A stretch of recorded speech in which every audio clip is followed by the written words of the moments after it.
Well, hello, everybody, and welcome to another episode of the Audio Roast Podcast. I am your host, Jared Isaacs. I hope you guys are doing well today. So I want to start off the show and talk about last week. I made a Freudian slip, if you will, and I don't know why I did, but I kept saying Steve Avery, and of course I know it's Scott Avery, and I didn't have my setup to where I could see your comments where you guys are helping me out and catching my slip up. So my apologies, and again, my condolences to the friends and family of Scott Avery. So, with that being said, let's go ahead and kick things off by talking about where you can find us. Of course, on, let's see here which way I go. YouTube and Facebook is where we're streaming live right now. And of course, please do follow the pages and be sure to subscribe to the YouTube page so that anytime we go live, or if for whatever reason we get kicked off of Facebook or something crazy happens, you can always catch us over on YouTube. So just be sure to check out the YouTube page and subscribe to that. And of course, Instagram and Twitter are other social media platforms that we're on. And we do audio-only episodes that can be caught on Apple Podcast, Google Podcast, Spotify, Stitcher, and Podbean. And of course, you guys know about my old lonely email, the audioroastpodcast@gmail.com, where I've only gotten one email ever. So if you've got something to send or something to say, send it to the audioroastpodcast@gmail.com, and we'll talk about it on the show. If you've got show ideas or game ideas, that kind of thing. Also, our Patreon channel, the Audio Roast Podcast, and Cash App and PayPal as well.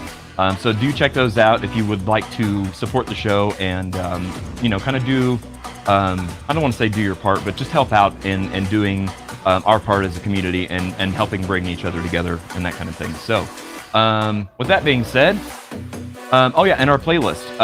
We will not, unfortunately, have a playlist today just because there's so much, we're going to be all over the place as far as content. Because we've got two really cool photographers, and I just kind of threw a bunch of music-centric games together. So this will be like a general trivia or a generalized topic, if you will. So, because I don't want to go too in a corner or too niche and then not feel comfortable to know any of the answers or anything. So be sure to comment down below with the games today and stuff and help them out. We're going to go on to 7 songs and 7 days. Okay, so, you guys sent, like, one of the absolute most eclectic lists so far. Nothing, like, totally stood out that I already knew. Nothing stood out that was like, well, of course this is the number 1 pick, or of course this is going to go in the last spot. So you guys really did a good job of mixing it up and that kind of thing. So I'm just going to jump right into it. In the number 7 position, let's see if I can get out of the way here. And Your Bird Can Sing by I Fight Dragons. And that was given to us by Austin Emmerich of, it's of course a Beatle cover song. The reason I'm putting a Beatles song at number 7, are you ready for this? I was being super nitpicky about it, and it boiled down to the mix. The mix of the song, like the snare drum stood out like way far out in the mix, and it was not a good sounding snare drum, and so it was really distracting, and I actually couldn't even finish the song. So hopefully they have a better recording than what we were able to find on YouTube. So that's in number 6. I'm sorry, number 7. In number 6, we've got Hush by Afroman. That was given to us by Brian Betancourt. Brian has given us several suggestions almost weekly, and some are really good, some are really missed. This one was actually right in the middle. I'll say this, none of these were automatically, that's the worst, that's going to the bottom. There's nothing about any of these songs that stood out negatively to me, overly so. I mean, so for me, like Afroman, of course, everybody knows the song Because I Got High. And I almost halfway refuse to believe he has other music out there besides that song. So, and honestly, the groove to the song was decent. It was good. It just wasn't. It totally didn't click on all cylinders for me. So, in the number 5 position, we've got "If I Had a Heart" by Fever Ray, and that was given to us by Marjorie Burnett. Good song. A really slow build. It was like almost a minute and a half, 2 minutes of just like very simplistic, like 1 or 2 notes kind of thing on 1 or 2 instruments before it kind of got into things. And even then, it didn't really kick into high gear, which is fine. Not every song has to be fast and heavy and all that kind of stuff. So for me, it was a nice change of pace. Again, it's not at the bottom of the list just because it sucked. I didn't think it sucked at all. I didn't think any of these songs sucked, to be honest. It's just there was other things that I liked more about other songs. So, in the number 4 position, given to us by Anthony Cano, is "Levitating" by Dua Lipa. I hear way too much Dua Lipa, so I was kind of nervous about listening to the song. And I'll be honest, it really was a good song. If you would have told me, if I didn't know who it was and you just played it for me, I would have guessed like early 2000s. So it had actual instruments in it. It wasn't like totally computer generated and that kind of thing. So that was refreshing because I can imagine a live band playing it. So that always gets a higher rating for me in general. So not a bad song at all. In the number 3 position, given to us by Sherry Quigley, "Whore," In This Moment. Now, I've heard of the band In This Moment, and I know the reputation for it's a chick singer, and she does like some screamo stuff. And those of you who've been watching the show know that my personal taste, I don't, as a singer myself, I don't really care for the screamo type vocals and whatnot. So I was, nervous about this one as well. However, it was right on that fine line of, it was at times a bit much, but the majority of the song, it was perfectly balanced. So therefore, it goes in the number 3 position. And number 2, given to us by Kim Garmery. It's actually a band that her nephew is in, I believe from northern Arkansas. And they are called Rigid Soul. And this is a song called "Doing Nothing." I really highly suggest, if you guys want a new song to listen to, check that one out. Not because I know who is in the band or anything like that. It's legit a good song with a really cool groove to it. So if you like groovy kind of rock, give it a listen. It's good stuff. And I'm not sure how old her nephew is, but I'm guessing like teens, early 20s kind of thing. So it's really cool to see younger generation getting involved in music. And of course, in the number 1 position, and I think that, and this was given to us by Chris Schneider. I'm pretty sure Chris has given me another suggestion that ended up in the number 1 position. I'll have to go back and look at that. But I think Chris has got a pretty good track record. And here's a band from the 80s that I had not heard of. It's a band called Black and Blue, and the song is called "Hold On to 18." And this was a really cool song. The lyrics, exactly what you would imagine it's talking about. And just a really well produced song. I could see why it's not popular per se. Like it's catchy, but it's not overly catchy. It's got good producing and that kind of stuff. It's just really well done. So check that one out as well. So that's going to wrap it up for our 7 songs in 7 days. And like I said, be sure to go over to YouTube, right there. Hit the subscribe button. Hit the notification bell. Be sure to like, comment, and share. And yeah, it helps out the channel. It helps out what we're doing here. And so I see Jason West in the comments. Jason, how's it going? Jason and Timothy Broadbent, as well as Tom Hembry, joined us last week as we did an episode on disco and funk from the year 1977, and it was groovy, if you know what I'm saying, man. There was a lot of good times, we were cutting up like crazy. So, in fact, so much so I even made a separate video and posted it to Facebook. So, if you missed out on the episode at all and you just want like a quick little, like I think it's a minute or so snippet of what you missed out on, holy cow, it was hysterical. Good stuff. And it was really nice to get to know I kind of know Tom fairly well, but to get to know Tim, who I've only interacted with once prior, and Jason, I've done sound and lights and stuff, I think, for his band before, so I kind of know him, but it's cool to get to know these people on a personal level. So that was last week. This week, we are going to do some celebrating, if you will, I'll figure out which way to stand eventually. Live local photography appreciation. And now I go on this side. And we've got Mr. Marty Jones from Music Man Photography and Brenda Fulbright of Raven Angel Photography. And we're going to talk about just basically get a synopsis of their journey as photographers, what got them into it, why they still do it, what do they do besides just shooting live music. But the big thing is, so many of us have used pictures from both of these people and put them on our profiles and shared them on our pages and all this stuff.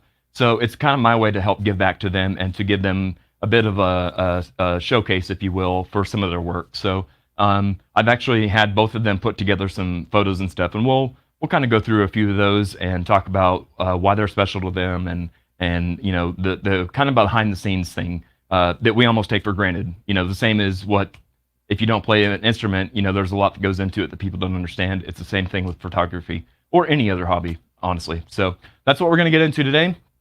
I would announce what we've got coming next week, but I'm still working on the schedule, so stay tuned to the Facebook page and all the social media for the Audio Roast podcast, and we will make that announcement this week. So without any further ado, we're going to take a quick break and introduce our guests. So we'll be back right after this.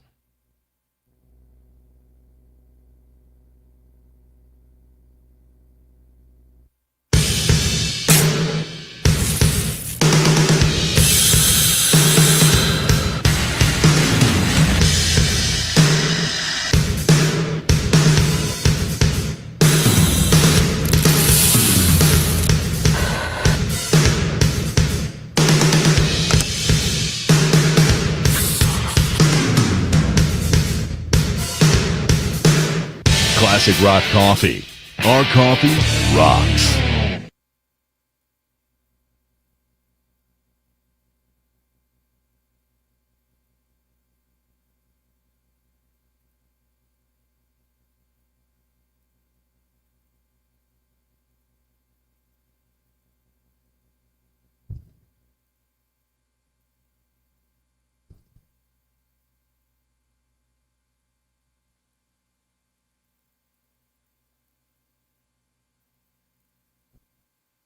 All right. So, there we go. Now we're good. Let's go ahead and jump over to the comments. I had it set up to where I can see the comments, and then as I'm doing the show, I realize it is like way across the room, and it's hard to see those. So I'm going to go ahead and read some comments here real quick, and we'll get our guest introduced and kick off the show. So, let's see here. Marjorie says she's excited. Josh says, "Sup, Jared? Looking forward to getting the full picture on photography on tonight's episode." There you go. Hey, we love the puns. Love the new place and all you're doing. Well, thank you so much, Elkie. I appreciate that very much. Jason West in the house. Hey, how's it going, Brian? All right, we got a lot of people here today, so that's cool. Jared is at Epcot. Yeah, it does look like that, huh? Yeah. So, good on you, Josh. Go ahead, guys, and submit with the hashtag 7, and submit your songs for your the 7 songs in 7 days segment, and that'll help me out for next week's list. Somewhere around here. There we go. I've got a thing for that. So, I've got Josh has got his. Deb Klein says, "Buy a magazine." Well, what would you buy a magazine for? What have I missed? It'd be nice if my mouse worked.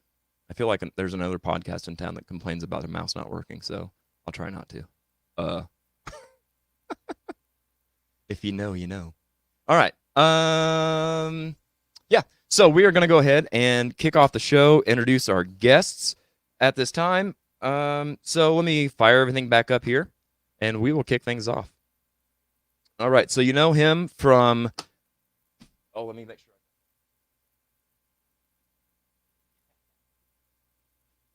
Yeah, there we go.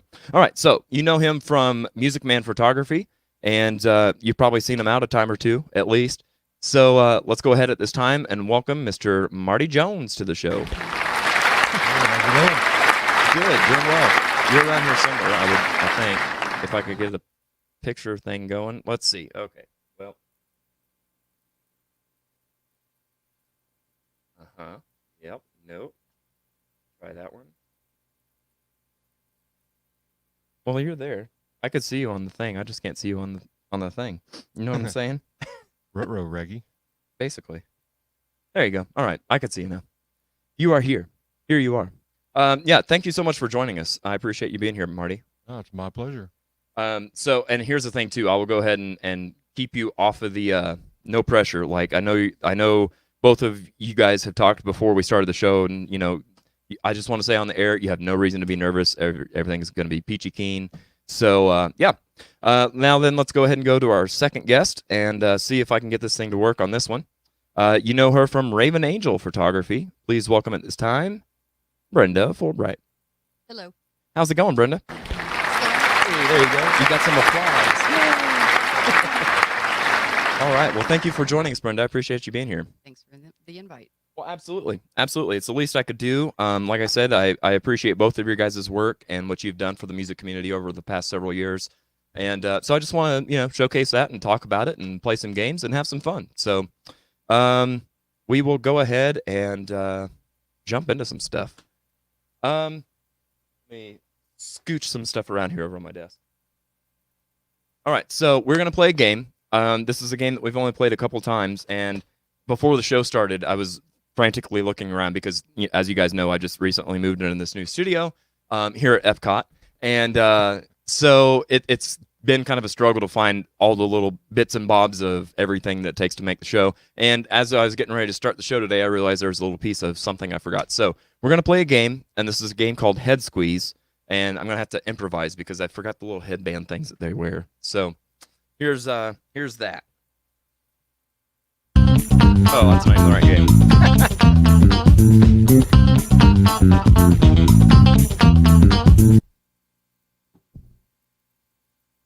All right, so, yeah, I don't even have to worry about improvising yet. That buys me some time. All right, so this is a game called Who Are You? And basically what I've done is just taken, like I said at the beginning of the show, just general artists and stuff, no specific genre or style or anything like that.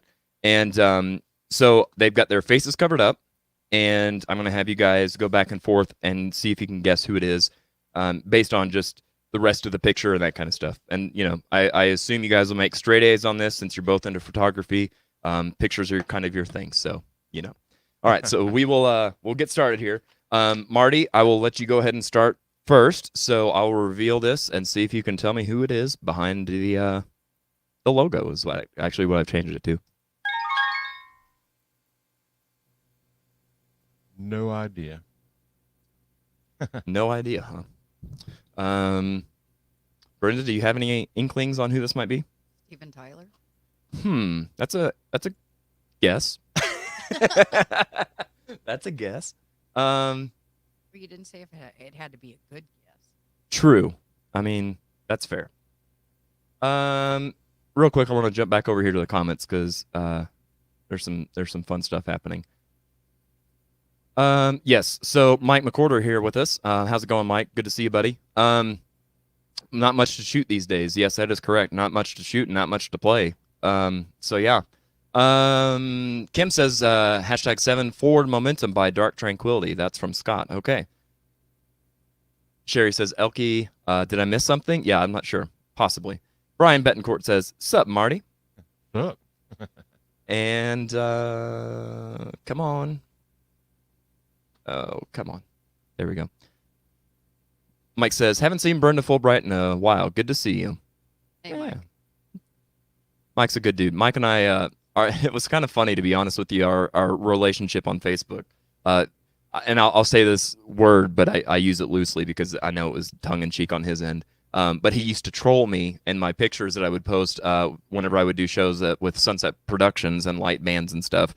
And he'd always complain that you can't see him, and I have like moving lights and all this. But me not being a photographer, I don't know to wait for the light to be on the people. And they're like, they look like blueberries and all this. So he used to give me a hard time. But yeah, I'm like, it just happens to be a bad picture.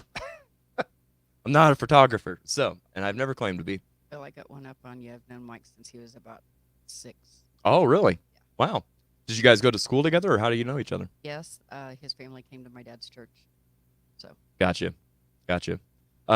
Josh says, extreme close-up of Marty. Yeah, I fixed that, but I wanted to put all the pressure on him, like just I needed one of those lights that just swing back and forth and turn the lights out in here so he can really interrogate him. Right. Deb says, Jared, Mr. Al, if there would be a boudoir example, so I said by a man. Oh, gotcha. Are you stuck on the leather pants? Is that what you're talking about? Chris Schneider says, howdy, Marty and Brenda. Yeah. Hey, Chris. All right, Howdy. Elkie has another Hurry Sundown home for her 7 of 7. Mike McCorder, shout out to Chet Smith and his incredible contribution to local music photography. Absolutely. So here's the deal, right? Like, this is a thing that I'll do probably every now and then because we have a lot of really talented photographers. These are two, Marty and Brenda, being two people that I've worked with a lot in the last several years. I've never actually, I think Chet has shot one show of mine, and that was when I did the Guns N' Roses tribute. There's so many photographers and stuff in town that are really talented. So over time, we'll get them all in here because anybody that contributes anything at all to the music scene, whether it's a musician or a photographer or just a concert goer or somebody that supports local music that way, like the show's for everybody. Josh Poole says, I just listened to a podcast with Marty today from the Unsung Dreamers podcast, Thursday nights at 7. What? Look at you plugging away, boy. I need to get you on the payroll over here so you can plug my stuff. Jonathan Haldeman, how's it going, man? Chet Smith has done some great work as well, for sure. Okay, so we're back to the game here. We've got some guesses. We've got Lizzie Hale, Melissa Etheridge, Carl Kiefer, and Jennifer Gardner. I saw Aerosmith and J-Lo. So far, we've got no correct answer. Okay, so I will give you a hint. This is a female, and she's Canadian. See if that helps at all. So, Marty, do you know any Canadian women with long brown hair? No. Fair. Brenda, how about yourself? Has that narrowed it down at all? Well, Celine Dion had long hair at one point, but yes. Fair enough. Okay, so here's what I'll do. I will unveil the logo so you can see the face, but not the name. So I want to see if you can still get the name. So there we go. Marty, do you know who it is now? I have no idea. Wow. Brenda? Alanis Morissette. Hey, there you go. Somewhere I've got a sound effect for that. Hey, sound effects department working today. All right, so yes, indeed, that is Alanis Morissette. When I see her, I think of the long black hair. True. Well, yeah. Whenever you're talking like from the videos and stuff in the 90s, yeah, absolutely. Yep. I did a more modern one to kind of throw you off. That's not exactly my wheelhouse of music, anyways. No, that's again. I'm taking something from everything today. So, yeah.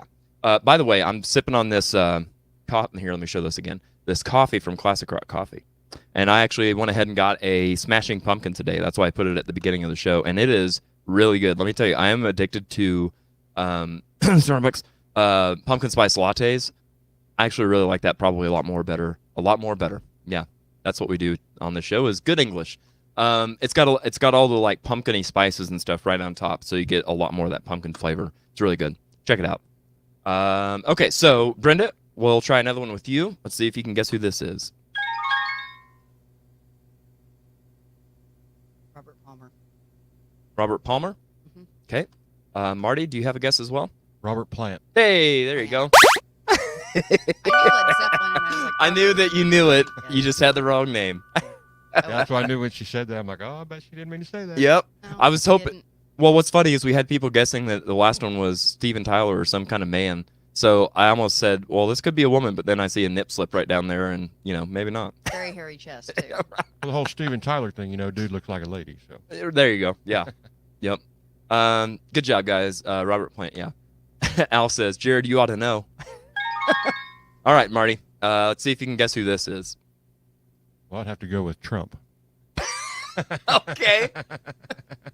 The only musical instrument that I would imagine he could play is the accordion, Yeah, or if you've seen that. All right, Brenda, any guesses? David Bowie. Oh, David Bowie. All right. Good guess. Let's see here. If anybody in the comments has a guess, see if you're right. Eric Gwen says he can't stand Alanis. Wow, that's a hot take. Why is that? he's taller than he is. I almost choked on my coffee. Yeah, true. Deb says, how did they know it was Robert Plant before you posted the picture? Lag? Well, probably. Because, well, I don't know why the video would be different from the audio. It should all send the same. There is like a 30-second delay on Facebook from what we do in real time. Like when I clap my hands, you just saw that 30 seconds from now. But yeah.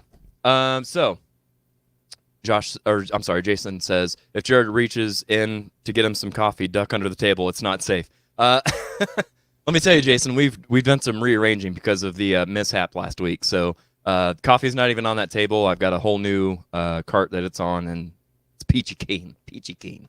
All right. Mike McWhorter says, Marty, you need to hit the stand-up comedy scene, popping off some funny stuff. Yeah, actually, I hear here locally there's kind of a resurgence of the stand-up comedy that's happening, and I think that's cool. We actually in my band Death May Die, in past shows we've had stand-up comics open up for us, and it was actually, it went over well. It was a lot of fun. Charles House, one of the guests that we had on the what episode was that? TV theme songs. That's what it was. Tournament of Champions. He was a stand-up comic for one of our shows. So, all right, let's see here. We had Trump and David Bowie as guesses. Let's see. I see a few correct answers. There you go. Any clue now, Brenda? Annie Lennox. There you go. Hey.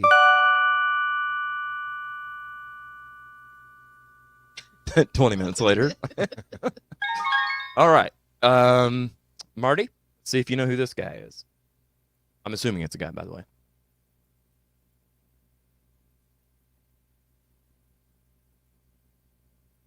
Couldn't tell you. No?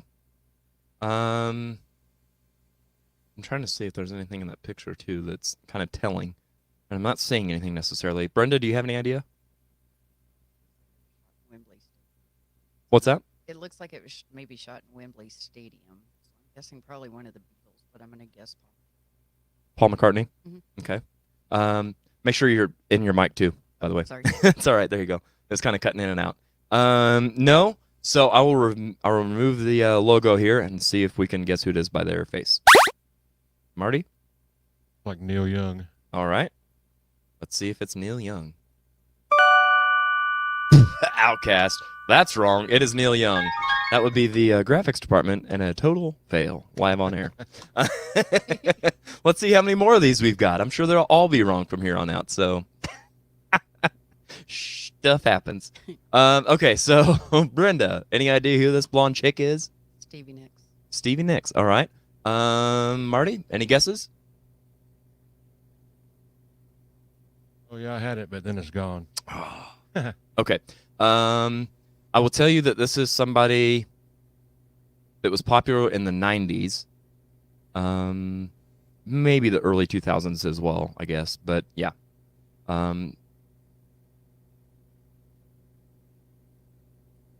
Okay. I will remove the logo and see, Brenda, if you can guess who this is now. Jewel. Who? Jewel. Yep. Jewel. Hey, we're back on track. Yep, I'd have never got that one. No? Not familiar with Jewel, huh? Nope.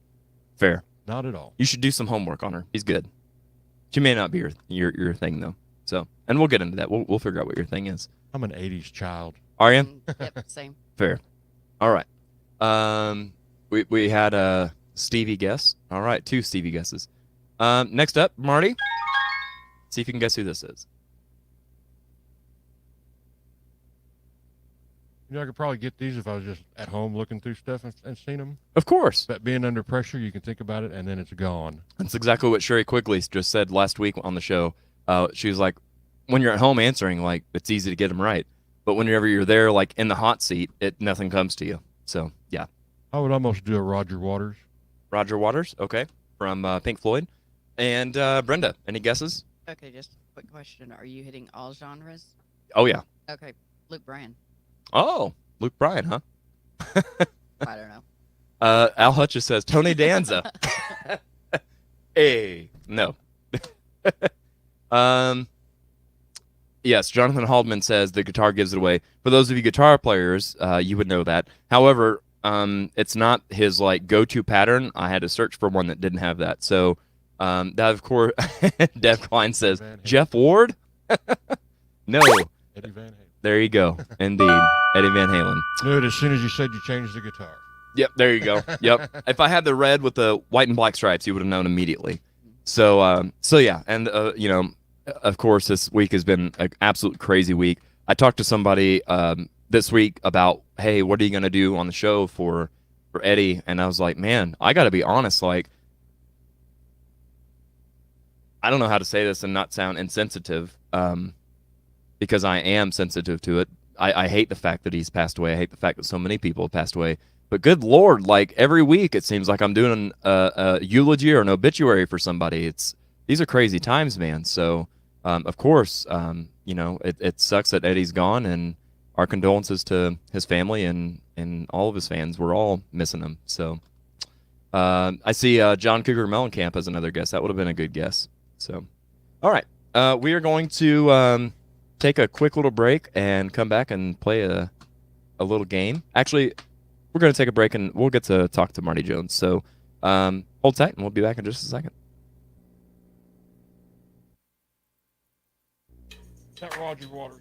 Basketball, Roger Waters. I have just one question.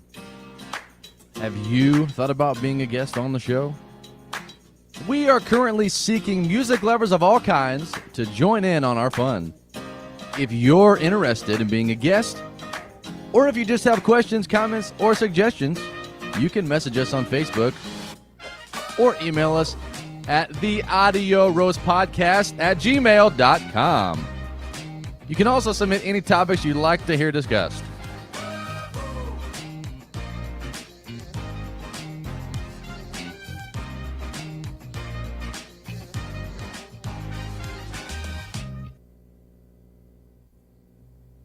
All right. So we are back. Let me see if I can fire this back up on the first try. No pressure. Maybe. Nope, wrong person. That's not Marty Jones. Let's try this one. Oh boy. Now you're all zoomed in. I was talking about a close-up, aren't they? Yeah, I think that's what was going on. There you go. There's the Marty Jones I know. Most of me, anyway. Yeah. All right. So, Marty, I'm just going to ask some pretty basic questions here. When did you get into photography, like of any sort, not just music and that kind of thing? Ever since I started going to concerts, I've been taking pictures of shows. Gotcha. Okay.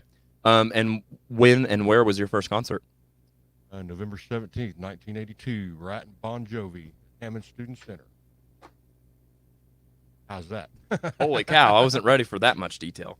Well, No, that's really you cool. Asked. Oh, absolutely. So you took a camera to that and took pictures of what was going on the show there?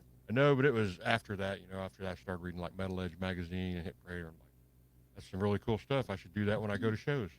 Gotcha. And I have thousands and thousands of pictures of different shows that I've been to. Now, of course, back then that was before digital photography. So what? And I'm going to get myself in trouble here. I'll say this. I'm going to ask what kind of camera it was. And if you don't say it was like a 110 camera or just a 35 millimeter, it'll go like this. But there's people out there that'll know. So what? Everything back then, it was just all point and shoot stuff. Yeah. It was all I did was just take pictures of the shows for myself, so I didn't need anything extravagant. Right. It was all just point and shoot, take your film, develop it, and be done with it. And hope, yeah, exactly. And cross your fingers and hope that when you get it developed and back in the day or two that they all turned out and they were all in focus. Yeah. Yeah, luckily them point and shoots, you can get pretty much almost infallible unless you're just in crappy lights. Mm-hmm. Yeah, that's true. That's true. So do you have, like, what do you do to prepare when you go and shoot a show? I mean, obviously there's the charging the batteries and all that kind of stuff, but is there anything mentally that you do to prepare? Do you have any, like, I always ask the musicians, do you have any pre-show or post-show rituals? I just try to think about shots that I haven't got before. Oh, okay. It's, something that's different than, that's why you see all them pictures with just the strings and picks and fingers and stuff, because people don't think about stuff like that. Right. That's the kind of stuff that I want to throw out there. I want them to think about things that, they're just sitting there enjoying the show, but then they see these pictures like, oh, wow, I didn't even think about that stuff. Right. Kind of like what I was saying at the beginning of the show that, if you don't play an instrument as a musician, you know that they don't understand what all goes into it. So you're trying to showcase some of that, it sounds like. Exactly. Yeah. Yeah, and some of the pictures that you gave to me in preparation for today's show were a lot of those kind of things. Like you had several pictures where the guitar player had the string bent way up and stuff. So it's not just like an all-out picture of somebody playing guitar. It's like the guitar being played kind of thing. So that's an interesting take on that. I've had people tell me that just from looking at the pictures, they feel like they're at the show. Yeah. Yep. And ultimately, I guess that's probably kind of the main goal, huh? Is to channel what the show is vibe-wise and feel. Yeah, and actually for me, it's just going out and supporting the music. That was the only reason I started this when I first got my camera and started doing the music. Right. It was, I'd see advertisements for all these shows on Facebook, but you would never see really any pictures. But, well, I'll go take pictures, and then people are going to see a big crowd and be like, "Oh, there's a lot of people there. I should go see that band." Right. So it was Yeah. all to get people in seats. That's really cool. Going off topic a little bit. Do you play any instruments yourself? No, I do not. No. Is there any instrument that you wish that you could play? Drums. Really? Yeah. Always been a big fan of the drummer. Always say they're the hardest working person in the band. No doubt. No doubt. So if I remember right, I think you were on the Unsung Dreamers podcast, and I think you kind of talked about that. Do you own a drum set? Is that right? I own 4 drum sets. Wow. I own a cigar box guitar, 3 electric guitars, 2 bass guitars, and 2 acoustic. Wow. And do you get any of these instruments out and piddle around on them, or do they just sit in the closet and you treasure them that way? They're all full of autographs. Oh, okay. Very cool.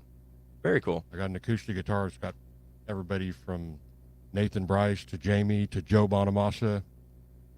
Wow. To me, everybody that's out there on a stage is a rock star. Yeah. I don't care if you're playing in front of 5 people or 50,000 people. You went through all the stuff to be able to get up on that stage and do what you do. You're all rock stars as far as I'm. Yeah, for sure. For sure. It takes a lot to get up there.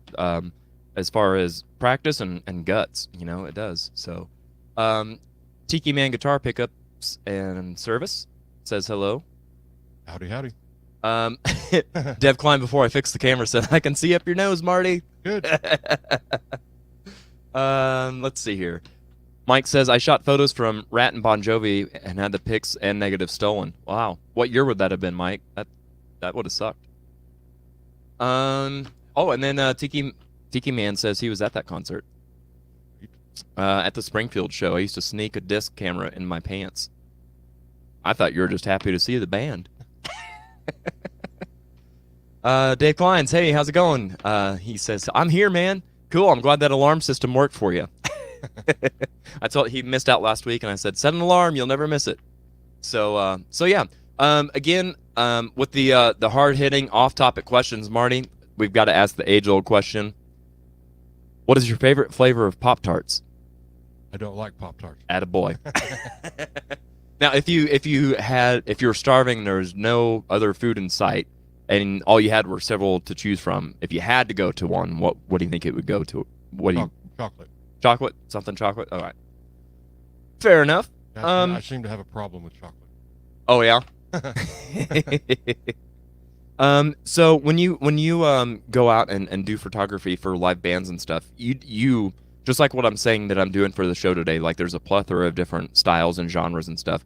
What is your do you have a preference on like originals or cover bands or anything like that? Do you find any differences in your end? Are different things harder to shoot, different styles and that kind of stuff? You get like solos, just solo duos. Uh-huh. That's hard to do because you can only take so many pictures of 2 people just sitting there. True. Yeah, for sure. So I'm all about bands that are moving a lot, where everybody's moving. Right. I like to get on stage. I like to get real good shots of drummers. Yeah. I'm sure a lot of photographers hear this. That nobody gets pictures of drummers. Nobody gets It's pictures hard. of keyboard players. Yep. I try to make it a point that everybody on that stage gets their picture. Yep. For sure. For and sure. And in different kind of ways, because I got a nice flip out screen on my camera, so Yeah. I So you can get all kinds of I different can do angles some and really stuff. Cool stuff. Yep. For sure. Elke's agreeing with you. She said, "Heck yeah, chocolate Pop-Tart." Yeah, we there's a great Pop-Tart debate going on here on the Audio Roast podcast, so I always have to ask those questions. If Marty, if you followed your childhood dream, what would you be when you grew up? A drummer. Yeah, very cool. So that's something that you've always. I mean, it's not something like just since you've taken pictures of drummers and stuff. This is a lifelong thing that you've kind of always wanted to be a drummer. Music has pretty much controlled my life since I was in about 5th grade. Really? First time I heard Kiss, "Dressed to Kill," that was it. So, did you have any family members or anything that played music, or how did you? Nope. When I was a kid, all I got was Conway Twitty and Loretta Lynn's. Yeah. And Kenny Rogers. That was all crammed down my throat. And my. So, do you hate that now, or are you good with it? I will not listen to it. Fair. Not by choice, anyway. Right. Right. Just had your fill of it. Yeah, but my stepdad's son came to live with us, and he brought the first Kansas, the first Foreigner, Peter Frampton, Flat as a Pancake, or Ed East, Flat as a Pancake. Uh-huh. Frampton Comes Alive. Yep. and that Kiss Dressed to Kill. And that was, when I heard that, that was pretty much Right. the end of everything else. For sure. Yeah. It was hard not to get addicted to music anytime your first introduction is somebody like Kiss, for crying out loud. Yeah, that's awesome. That's where the whole music, man, ever since I was in junior high, that's what everybody's called me because of the passion that I have for music. Oh, yeah? Very cool.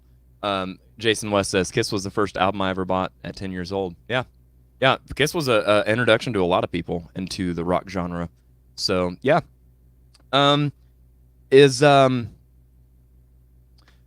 Something else I wanted to talk about, Marty, that you've been doing here the last several years is the stuff with the Sertoma Club, the Chili Cook-Off, and Wingapalooza and that kind of stuff. How did you get involved in doing photography for those kind of events? And Deb was just talking one day, and she asked me if I wanted to do it.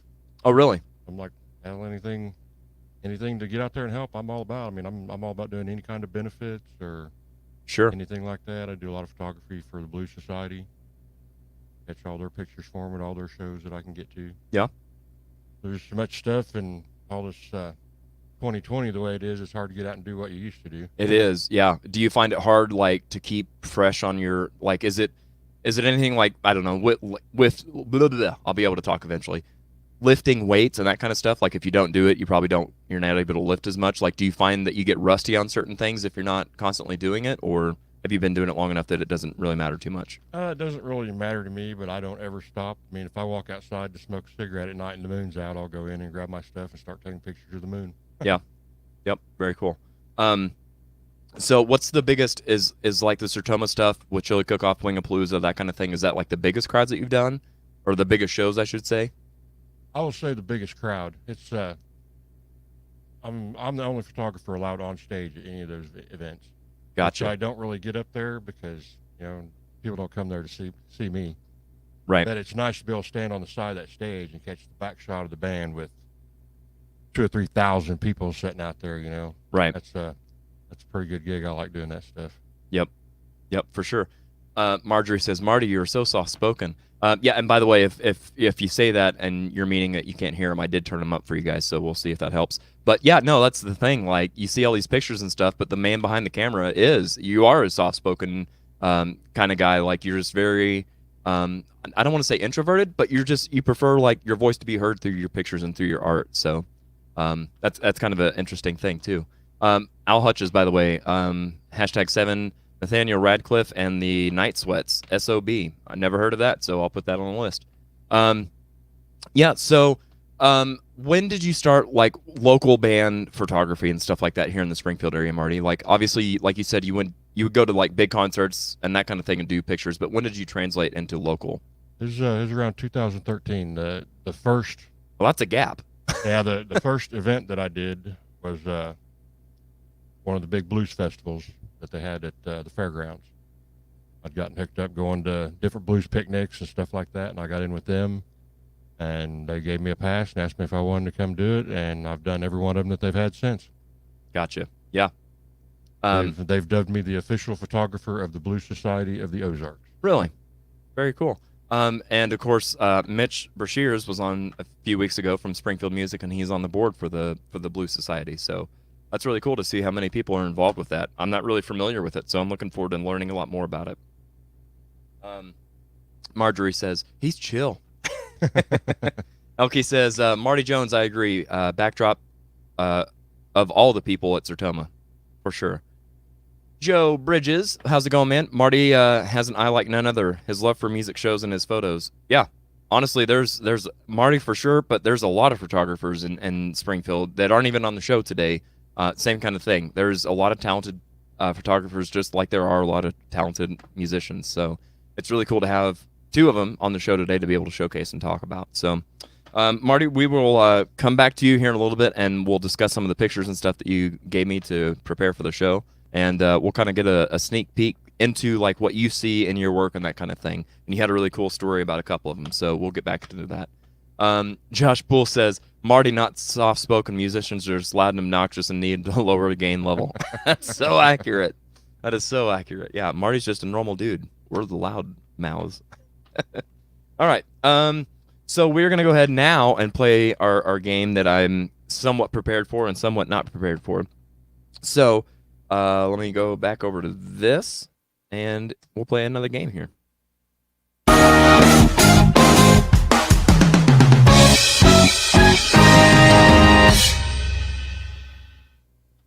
A little game called There's no need to memorize complex rules. If you say so. All right, and here's how we play this game, guys and gals. Each round, a player gets 1 minute to ask as many yes or no questions to help identify the clue in your head squeezer, which you do not have this week because you don't. The only question that you cannot ask is, what am I? At any point, you may ask, am I a or the, and then answer accordingly. The other player can only answer with yes, no, could be, or I don't know. And the first player to correctly guess 3 clues is the winner. All right. Now then, let's see if I can get all this going right. Perhaps. Okay, so what I'm going to do is I'm going to jump over there and give you guys a word, and these are supposed to be like on your head to where you can't see that kind of thing.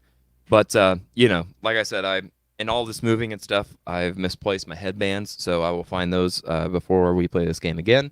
But, yeah, so. Or so you say. Yeah, exactly, yes, or so I say. Let me see if I can. All right, here's what I'll do. Hold tight, and I'm going to give these to you.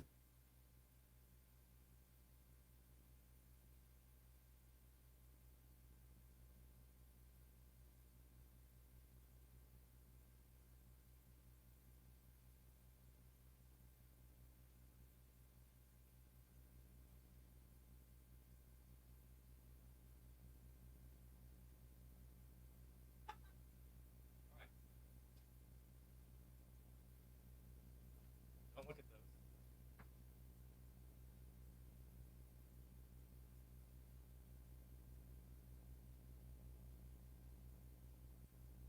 All right. So now then I've turned their monitors off. They can't see what's in front of them. So if you guys will, without looking at what's on your cards, put your card up to your forehead.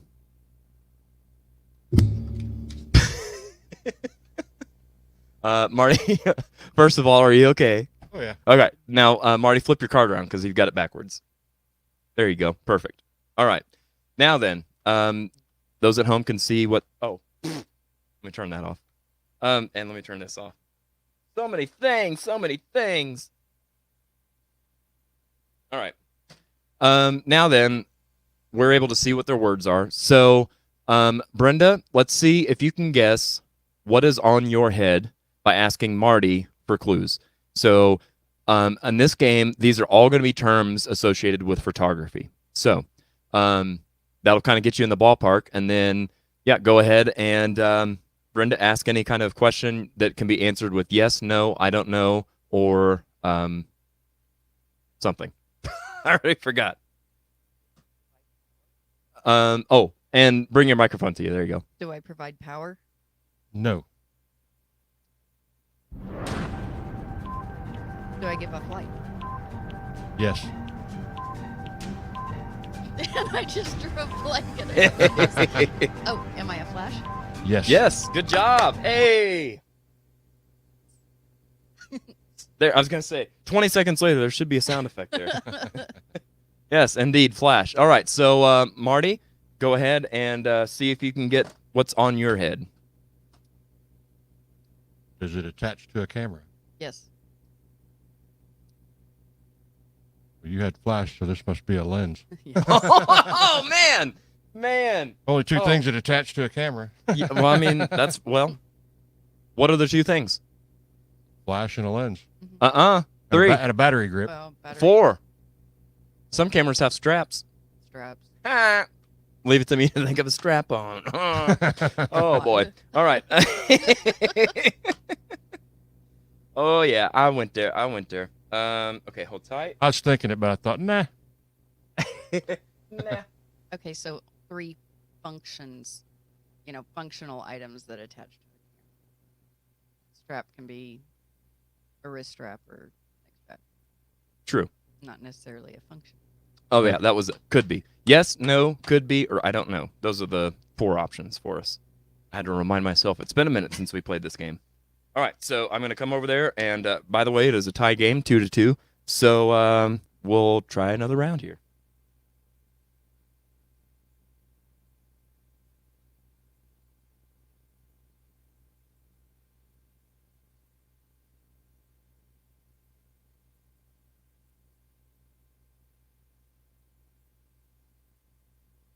All right, go ahead and put them up to your foreheads. Perfect. And Marty, turn to the camera for a second. Okay. Is that? Yeah, we're good. We're good. All right. Are you sure? Yeah, sure. Brenda started the last one, so we will let Marty start this one. Whenever you're ready, Marty. 60 seconds. Does it power anything? No.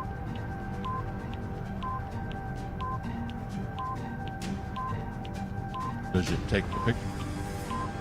No.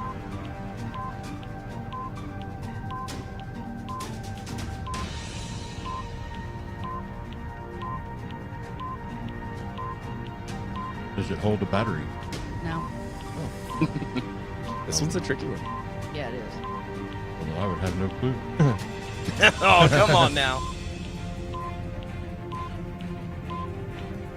Instead, my photography is I just go out and use it. I could tell you that you manually set this. You talked to me about this just yesterday. Have to do with focus. Oh! That's it. Focus. Go. Indeed. Focus it is. All right. Good job, Marty. So far it is 2-1. Brenda, let's see if you can get this in 60 seconds. Are you ready? Mhm. All right. And go. Am I a function? Am I a button? Am I an attachment? Yes. Am I a grip? No. Am I a lens? You already have that one.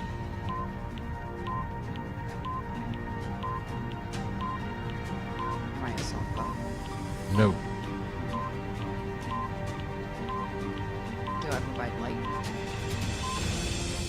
Kind of. Am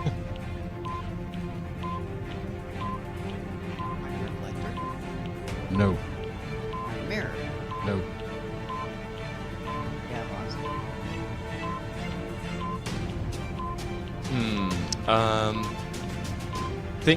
Keep staying down the road of the softbox. What does the softbox do?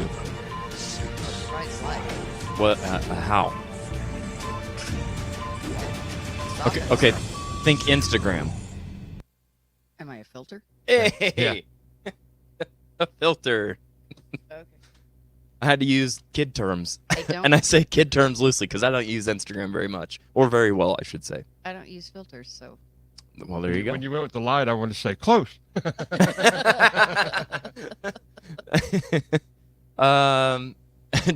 Josh Poole says, "I will only comment that I will not comment on the strap-on comment."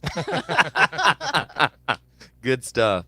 And Harley Dave says, "Greetings from Detroit." Well, hello, Harley. Thank you so much for joining us here, Hi, Dave. and we hope you enjoy the show. That's my best friend that lives up there. Oh, nice. Very cool. Way to go, Marty, Elke says. All right. So we have tied the game here 2-2. No pressure at all. We're going to, if my mouse would work. Yeah, again, I'm not going to keep complaining about my mouse not working, but it's not working. All right, we've got one more round here, and we'll see who can win this. Got to guess this within 60 seconds, and I will not be giving hints on this one. We're going to play dirty. So, hold tight.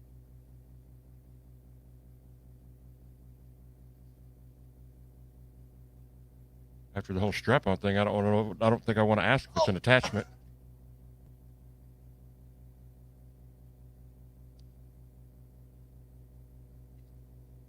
All right, switch your Looking cards. at it. Switch them. Oh. This might not work. Do you have another card? No, but yes. Because I saw it.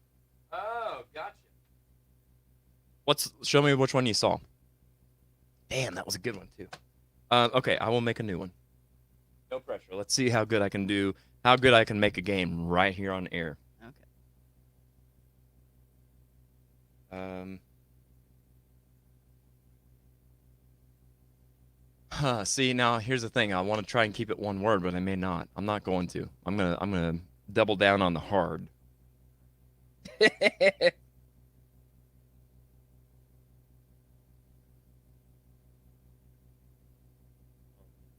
Question. What's that? Like that. No, not at all. But I wouldn't even know what question to ask to come up with that answer. Right. Amy O says, "Hey, Jared Isaacs, Brenda Fulbright, excuse me, Marty Jones. I'm way late to the game. That's all right. And speaking of game, I talked about that at the beginning of the show. I know there's a lot of footballing going on. So for those of you that are here, I appreciate you being here. Yeah, see, I like how you guys are. Those are some good ones. I'm actually going to go with that, especially since I can't see. So, because that's what I had. But that's going to be kind of hard. So I'm going to go with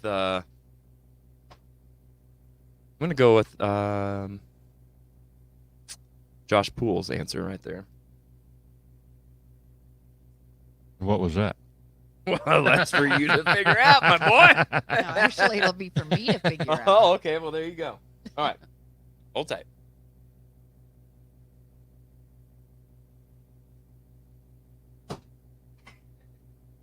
Are we sticking with the one word?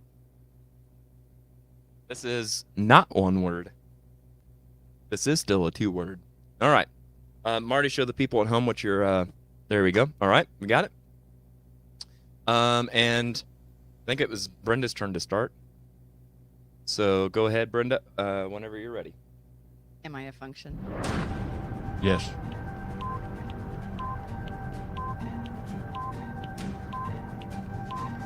Do I let in light?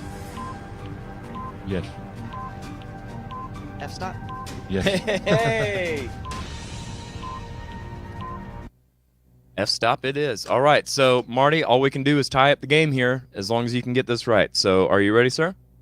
Sure, why not? All right, and ready, go. Is it a function? No. Does it make power? No. Is it an attachment? No. Well.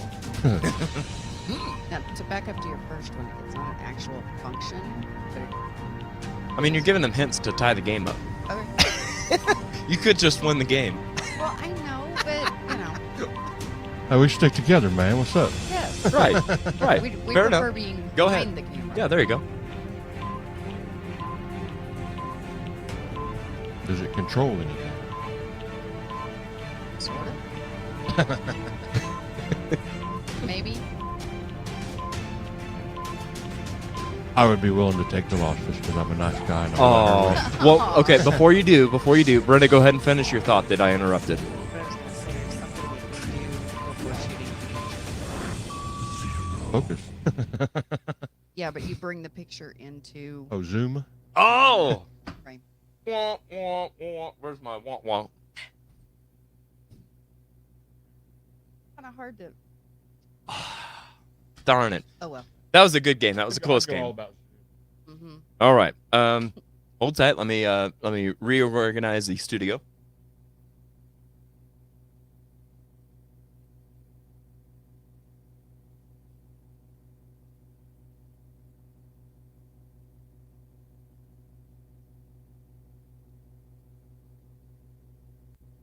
All right. Now then, you guys should be able to see everybody. Are you back? Marty and Brenda? No? There Yep. I am. All right. There we are. There's a nice little lag in the time it takes to power on those monitors. So, okay, good job. So now that you can see, this is the one that I had written. We probably would have still been here. Probably. So let's see what we've got next. I tell you what, let's take one more quick little break, and we'll come back and chat with Brenda for a minute. By the way, and yes, Marjorie says had a chance to cheat and didn't. Didn't take it. Always honest. There you go. That was for you, Brenda. You could have just went with Blur. So, all right, we'll take a quick break and we'll be back to talk to Brenda Fulbright.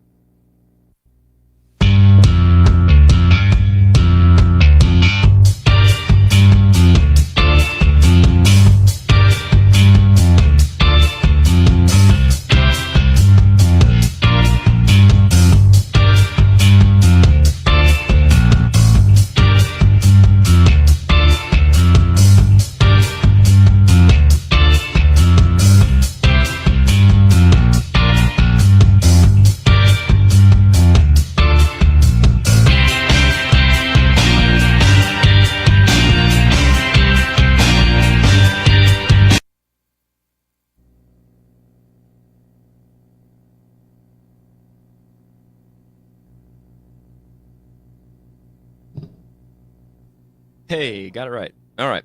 Now then, let me see if I can set you up here, get you kind of centered. Oh, that's the wrong way.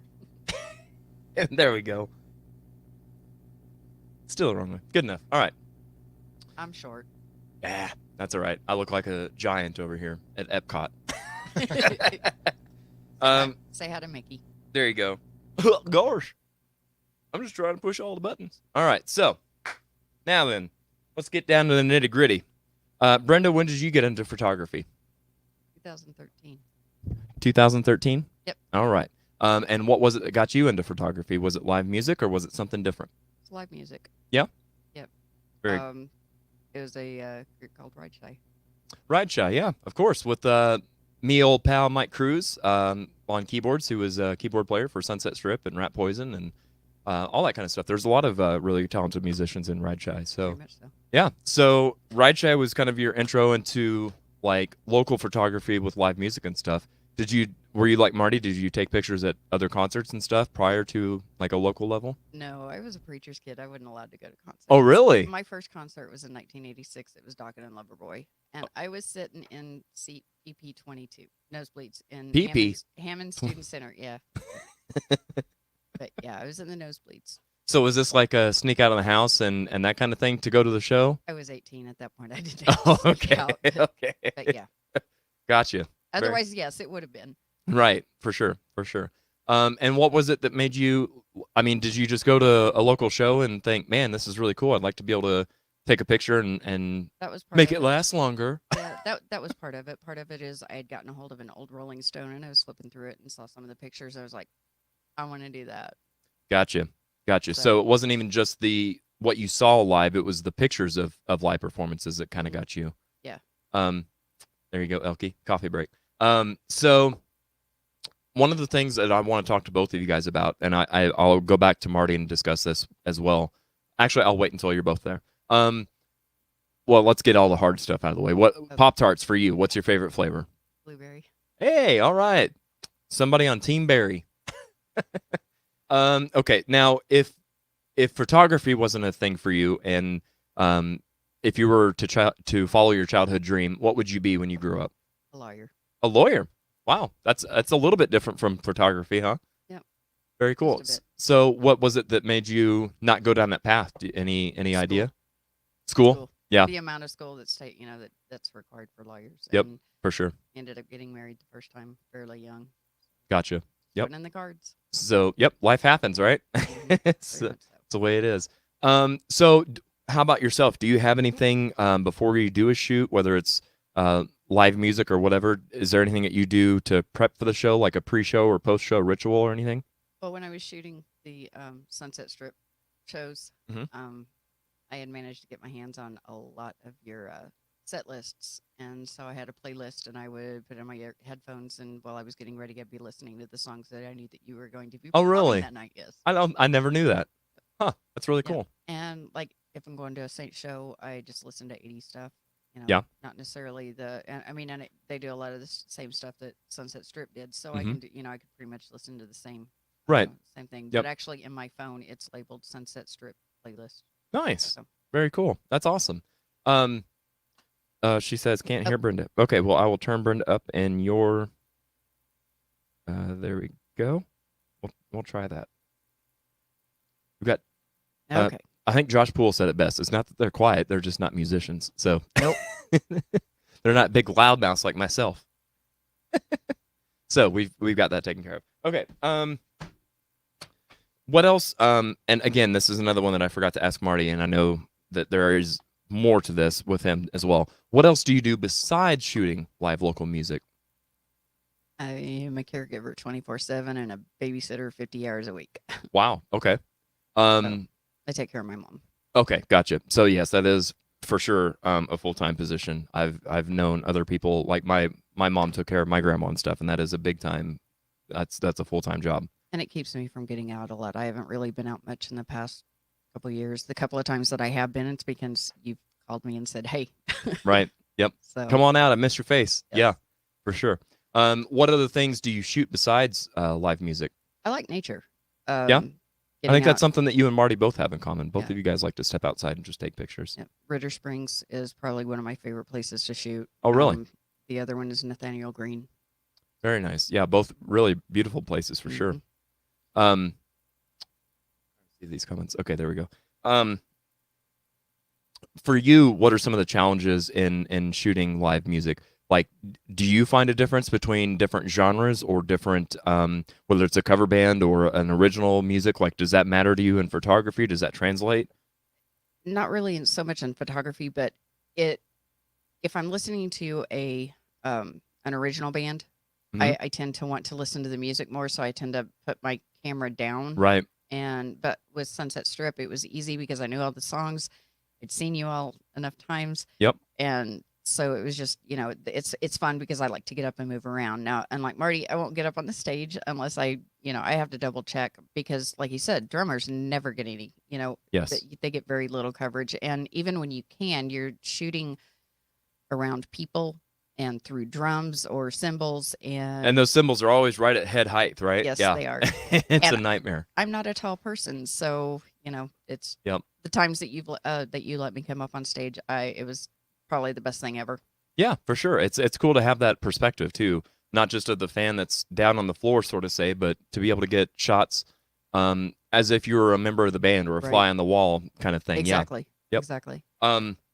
So style wise, there's not really any difference as far as difficulty or anything. Like if is a heavy metal band harder to shoot than a country band or anything like that, Not or is really. it? Yeah. Not really. As long as they're moving around, it's fun. And Yeah. I'm the weirdo that I run around and I'll take 300 shots in a night.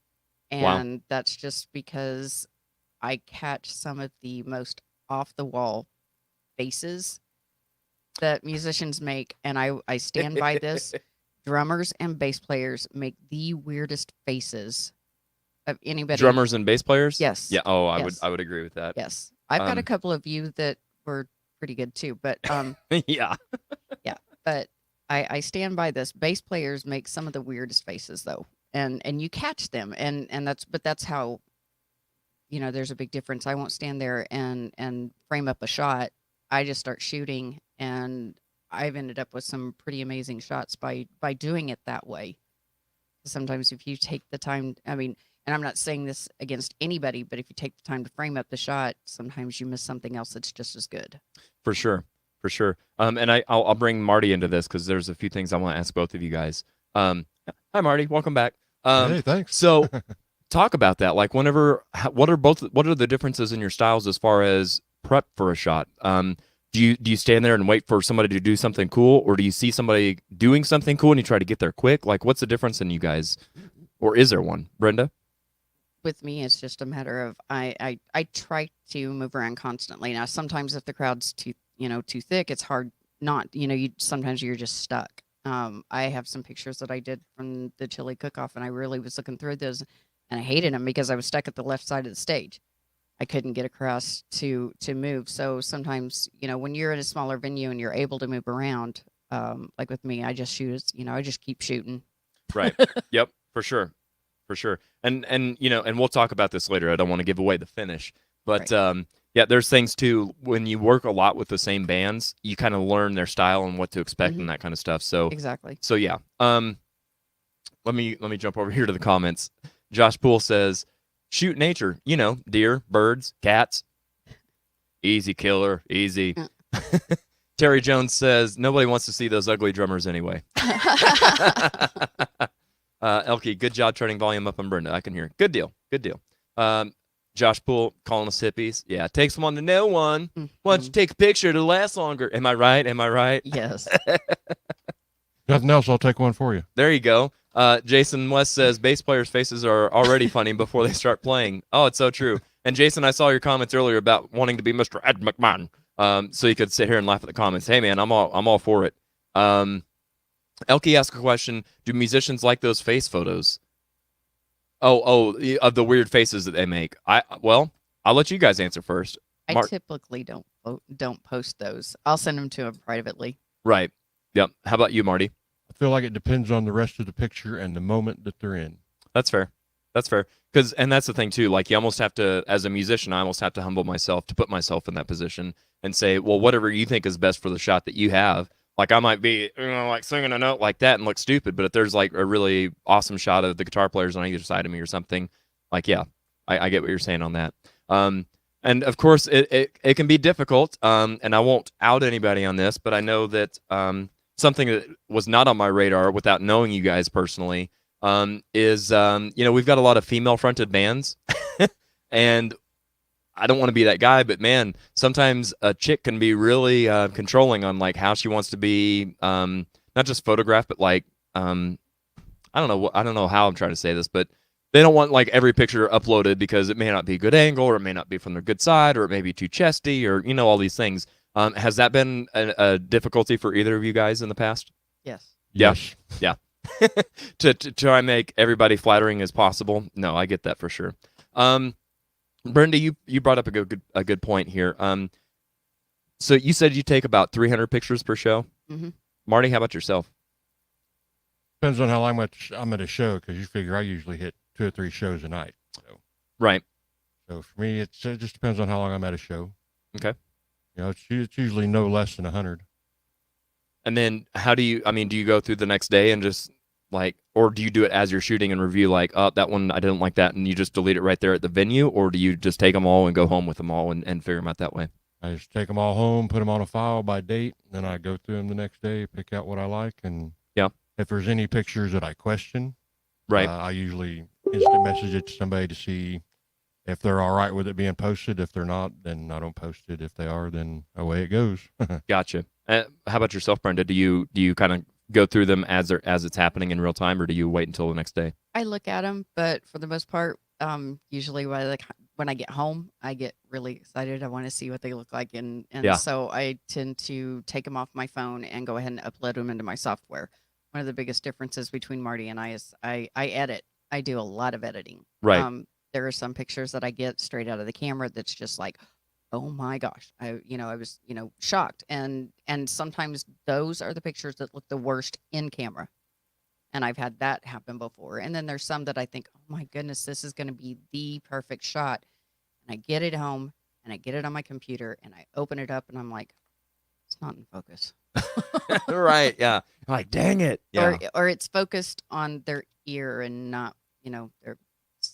Right. But it happens, For sure. And especially with my style of shooting, I go in and I shoot, upwards to 300 shots in, a show. And like when you guys were playing, that was an average of, 4 or 5 hours. Right. So that's easy to do. And then I have a lot to go through when I get home. Yeah. So, but that's just, and this was fun doing this for you, going through all my pictures and seeing. Good. I'm glad. I was the nervous. I'm like, progression. man, I feel like I'm putting a lot of pressure on you to go through all of your work and pick out some of your favorites and some stuff with some good stories behind No, it. So it was fun. good. Well, and we'll like I said, we'll come back and kind of touch on some of those later in the show. So, Josh Poole says she's not lying. We do make faces. It's usually because we are trying to keep the other band members in time. And Jason says musicians actually put on a better show when the photographers show up, and that's true too. Do you guys have preferences on like? Do you prefer to be like an actual fly on the wall where people are, like, if I'm playing, I'm like just playing to the crowd versus like I'm looking right at you and I'm cheesing to the camera and that kind of stuff? Or what are your guys' take on that, Marty? I prefer all natural. I had a drummer I took pictures of for a couple years. Every time she'd see me, she'd smile. I'm like, don't do that. You're like, stop it. What do you want me to do? I want you to play drums. Right. Yeah. That's what I'm That's here it. to take a picture of. Yeah. Just ignore me, because what I want, I want the facial expressions. I want your hair slung back this high in the air. Right. That's- Yeah. To me, those are the shots I'm after. For sure. Brenda, how about yourself? Do you like them in like their natural habitat, if you will, while they're on stage? I like both. Yeah. I have a couple of them where, especially of you, where you were looking at me and you were pointing, or you were kind of cheesing. Right. I enjoy those, but no, I prefer natural habitat. But the occasional cheese is that's definitely a lot of fun. Yeah. Oh yeah. And for me personally, as a musician, that's always what I did. I would know you're there, and I would do my thing and entertain the crowd. But every now and then, I would play to the camera and I'd be like, "Hey," or Right. something like that, and it just gives you an option as a photographer. You can either pretend to take a picture if you don't like it that I'm doing that, and just not take a picture, and I would never know. Right. Or you can take a shot. So yeah. I actually have a few pictures like that have turned into bands' favorite pictures. Oh really? Where they've been pointing at me. Scott Henry immediately comes to mind. Like anytime I see a picture of Scott Henry, he's always doing that kind of thing. Yeah, I've got a couple of those too. Yep. Some people have their go-to moves. Is there any musician in town that sticks out to either of you that, like I said with Scott Henry, like the point that does any other musician have a go-to move for either of you guys? No, I do swear that I'm going to make, and this goes out to Jody Cotton Jim. Okay. I am going to make an album, and it's going to be called The Faces of Jody. Oh, really? Is he a pretty animated guy? I have so many facial expressions on him. I think I gave you one with a little Johnny Cash Yep. on his symbol. I have a picture that he's looking at me, and he's right next to that, and they look identical. They do. Yeah, for sure. I was like, wow, how'd you look like Johnny Cash? For sure. All right. Well, we're gonna continue on and play another game here. So let's see here. This is a little something.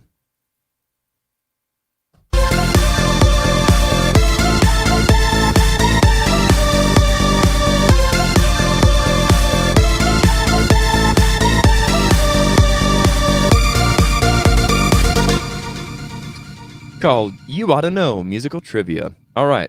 Speaking of Alanis Morissette. Elkie says Scott is who I thought of also. Yeah, for sure. Let me get that back up here. All right. And heart to Jody. All right. So we're going to play some musical trivia. We've got a handful of questions here. And again, these are just general music knowledge. Nothing too overly specific. So I'll go ahead and keep score here because, score matters on this game, show, podcast thing. So I'm going to go ahead and keep score here. There we go. And I will let Marty go first on this one. So let's see what our question is. What is the highest selling band of all time based on both sales claims and certified units? Is it, or do you know the answer? Hey, if it's multiple choice, hook me up. All right, my man. All right, is it A, the Backstreet Boys, B, the Rolling Stones, C, the Beatles, or D, the Jonas Brothers? I would have to go with the Beatles. The Beatles. All right. Is that your final answer? Yes. All right. Yes, it is. Okay. Brenda, do you have a guess on this? That was going to be my guess. All right. The Beatles is correct. All right. That's a point from Marty. Brenda, it's your turn. Let's see what your question is here. Josh Poole says the Jonas Brothers. For some reason, I'm just not convinced that is his serious answer. And Elkie says the drummer for the mixtapes would be a hard one to photograph while drumming. Yes. Ivy is her name, and yes, she's for sure. She moves all over the place, which is fantastic. I have some way cool pictures. Do you? Yeah. From Chili Cook-Off, of course. Yeah, I was gonna say, and then I the last year's Chili Cook-Off, I did video work and stuff on that show. So yeah, it was cool to be on the side of the stage and watch her move around like that. All right, and of course it is the Beatles. So Cindy Lucas got it right. Sorry, Elkie, got that one wrong. Brenda, let's see if you know this one. Which one of the following is not a member of the rock group The Hollywood Vampires? Is it A, Joe Perry, B, Johnny Depp, C, Alice Cooper, or D, Chris Christopherson? D. D? Yeah. Okay. Marty, do you have a guess on that? Just in case she's wrong? Well, it's not a guess. The answer is D. Oh, whoa! Suddenly we're so confident. All right. Big fan of Hollywood Vampires. Good stuff, isn't it? Yeah, for sure. In fact, I just saw they put out a new a song/video just in the past couple days, and it's really cool. So let's see if you're right. Of course you're right. The answer is D. Chris Christopherson is not a part of the group Hollywood Vampires.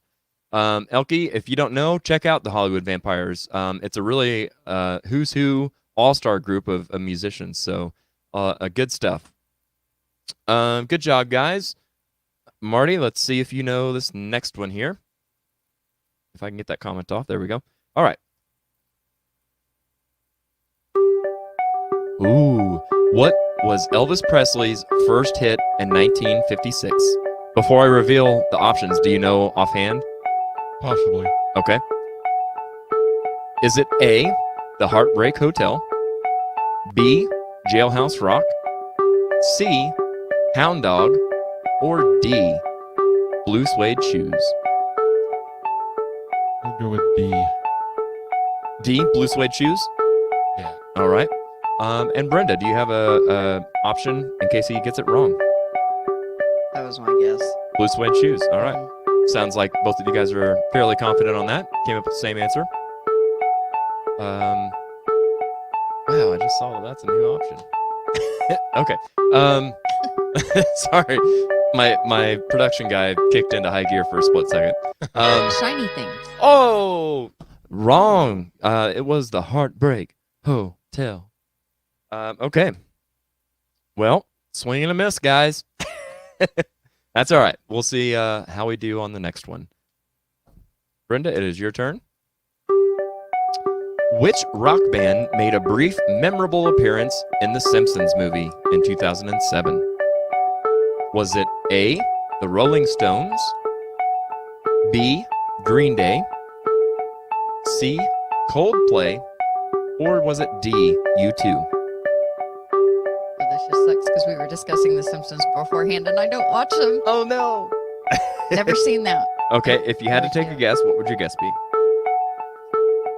I'm going between U2 and the Rolling Stones. Okay. I'm gonna go with D.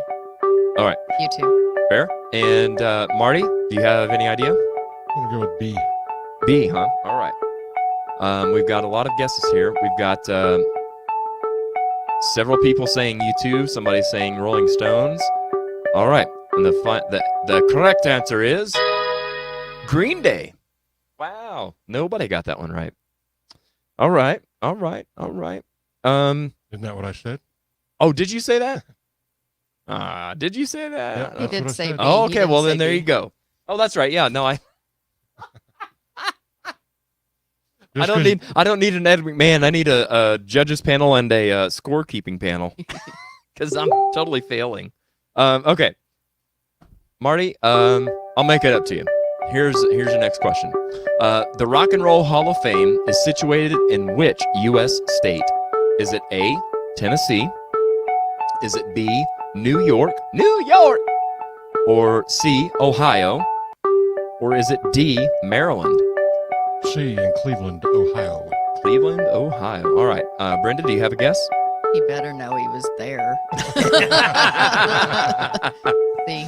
Oh, I might have forgot where it was, but I I don't think so. think so. I don't think so. Yes, indeed. It was Ohio. And I'm getting roasted in the comments, which is great. Kim Garmery says, get your bell tone, mister.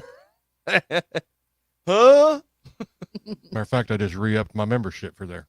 Did you really? So what was it that put you in the, well, not put you in, but took you to the Rock and Roll Hall of Fame?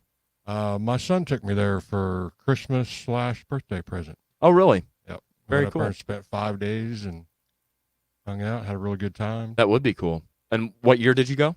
Just a couple years ago. Very cool. Very cool. Yeah. Who was the headliner that got inducted? Oh, I don't remember. Or you just went to the Yeah, actual... yeah, it wasn't the induction ceremony. Gotcha.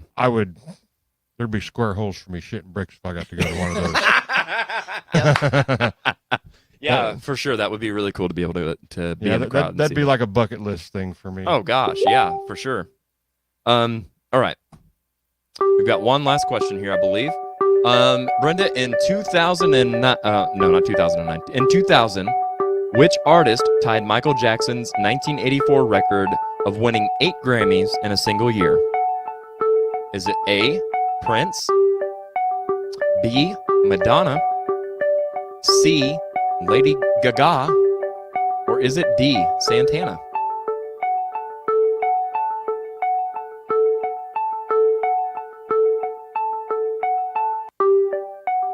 I'm gonna guess Lady Gaga. Okay. Marty, do you have a guess? I'll go with B. Madonna. All right. Whoa. That's so cool. Okay. I went ahead and hit the button. I hit the button. And let's reveal what the answer is. It is Santana. Who knew? Wow. Who knew? There we go. Oh, this is all kinds of fancy.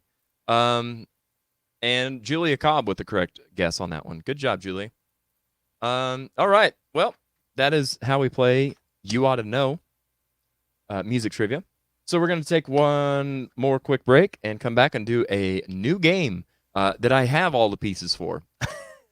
So stick around. This is going to be a fun one. We're going to be kicking it old school on this one.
All right. Where did I go? I went somewhere. There I am. Here I am. All right. So yes, obviously you can see up there. Next weekend at Just One More on Friday the 16th is Brad Williams and the Dancehall Prophets. And next Saturday there's going to be a huge 80s party. I'm not sure all the details on that, so I reached out to Amy and she said that there's a private Facebook group, Just One More Tribe. So if you want more details on the show, you can request to join that group, and I think she's going to have details in that group. But I do know that there's a $10 cover at the door, and it's going to be huge. So check that out next weekend at Just One More. Okay, so we are going to do something here. There we go. All right, so we're going to play a new game here, and I'm going to take a second to kind of get things set up. So hold tight for just 1 second.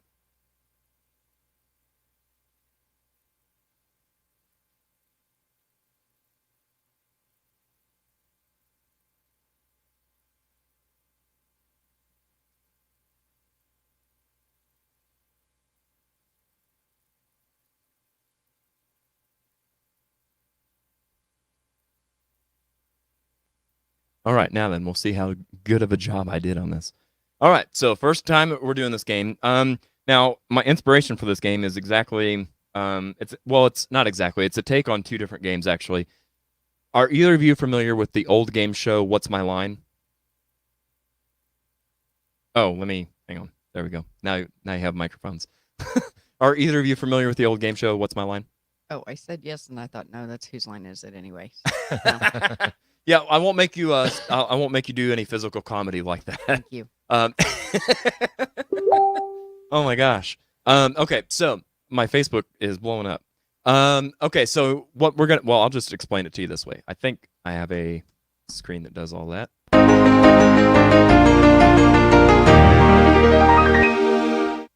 Yes, indeed. What is my line? Okay, so here's how we play. A participant must guess the musician behind them or artist without being able to see who it is. They must ask a yes or no question, and they can continue play so long as the answer is a yes. 10 no's, and the player loses that round. We'll do 6 rounds and go back and forth, and the player with the most rounds wins. And there is a special bonus point available at the end of the game.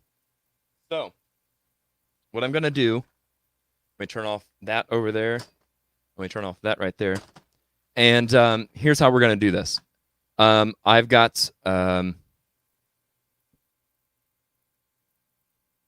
we go. I've got this magical little thing over here. And what we're going to do is I'm going to have one of you guys over here in the hot seat, and you'll be able to ask yes or no questions. So, Brenda, if you want to come around and step up here in the hot seat.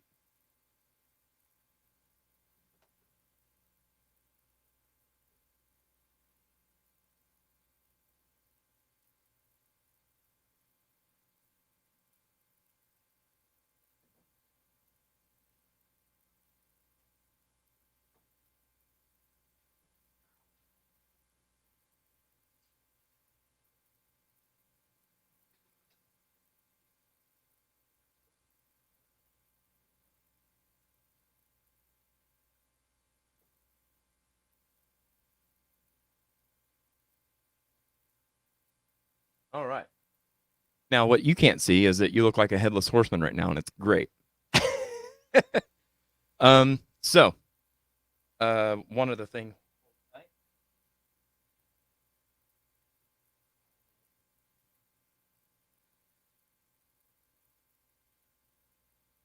I just remember this is what I was supposed to be getting ready in the last commercial break instead of getting my coffee.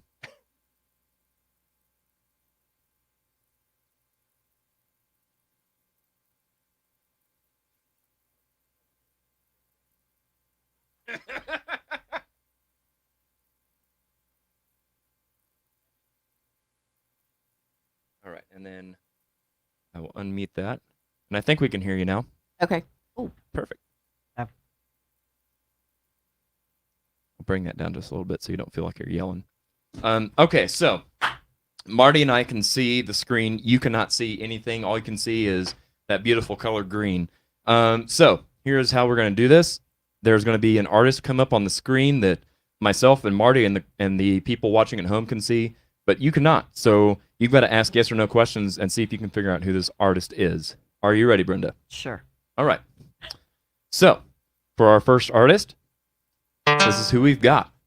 So feel free whenever you're ready to start asking yes or no questions to Marty. Is it a male? No. That's one. Female. Okay. Were they in the 70s? Yes. Stevie Nicks? No. That's 2 no's out of 10. What genre? Oh, I can't. They have to be yes or no. Correct. Did they sing rock? No. That is a no. It's 3 no's. Country? No. 4 no's.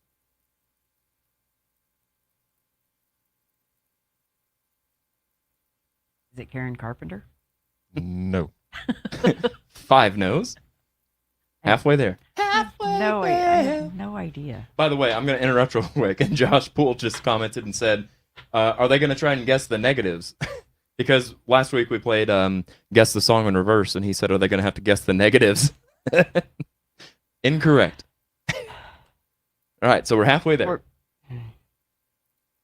Did they have a TV show? Yes. Ooh. Mm-hmm.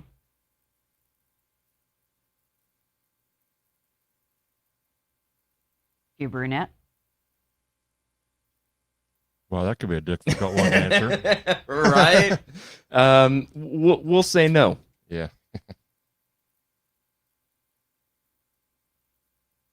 Is her hair long? Yes. Is it Cher? Hey! Yes. Cha-ching! There we go. All right. Perfect. Now you can go ahead and just sit that on that little table, Brenda, and you can keep your headphones there for a second for Marty. And then you guys can switch spots. Good job. Good job. Everybody's liking the floating heads. Jason West says, I think Cher did sing rock. Well, let's be honest. You're not going to hear Cher on US 97. All right.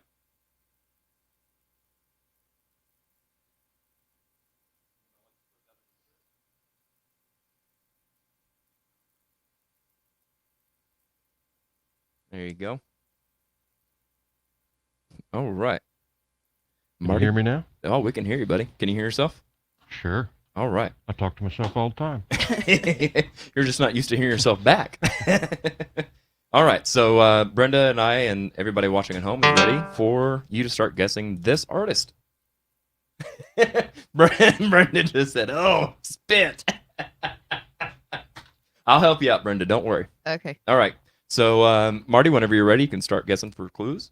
Is it a male? Yes.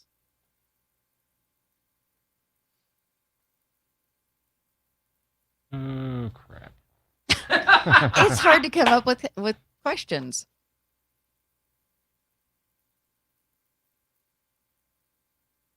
Is it a hard rock band? I would say, yeah. Yeah.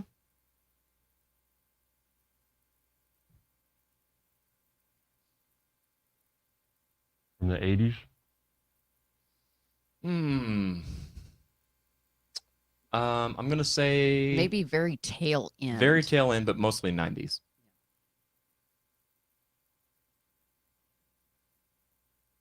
Was the band a trio? No. That is your first no? Or... Yeah. Yeah. First no. Are they from Seattle? I don't think so. Huh. No. Killing me here. You're killing me here. No, you're killing yourself.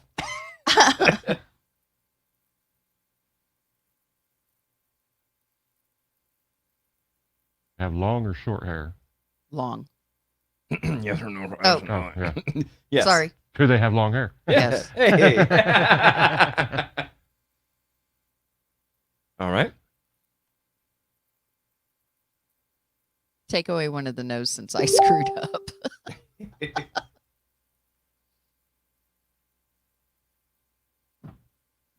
Do they have dark hair? I would say yeah.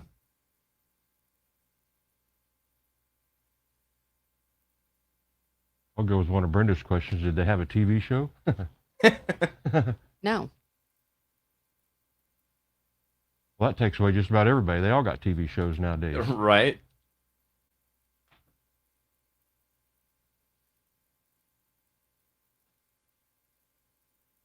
Do they play stadium shows? I would. That's a hard one, actually. I will say this. Probably not, but they do festivals that could be in stadiums.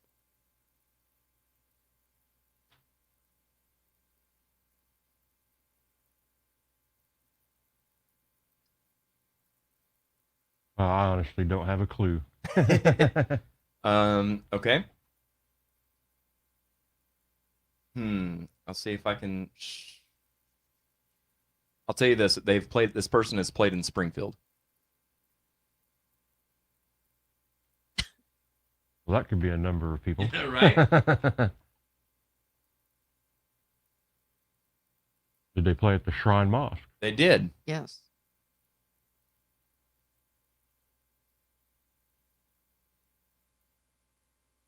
In the last 5 years?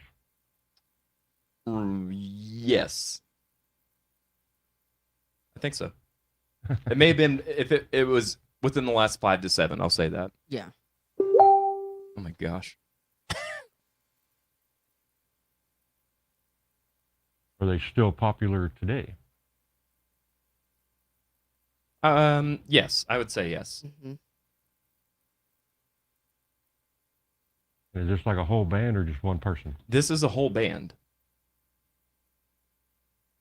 Well, that's an interesting question.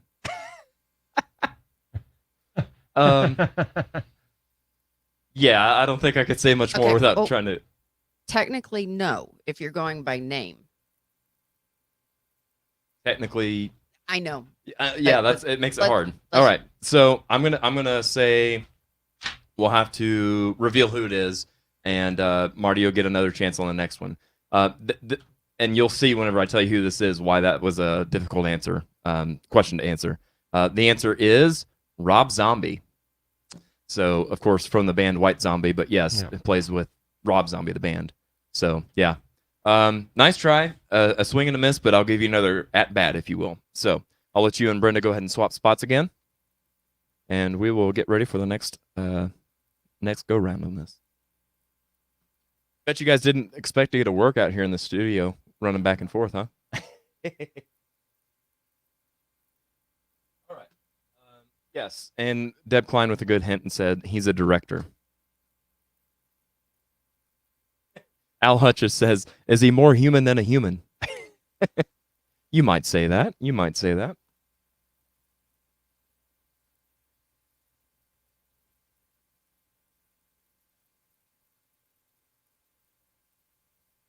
Barry Jones says, did you say do festivals? He does do festivals. All right. And we are ready to go ahead and start on our next little guessing game. So, Brenda, whenever you're ready, you can start guessing who this person is. Am I male? Yes. Was I popular in the 80s? Yes. Was I in a hair band? No.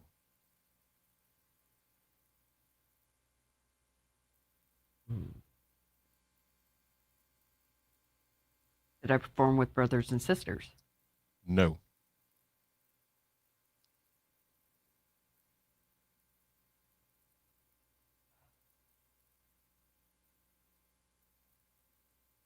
Do I have long hair? No.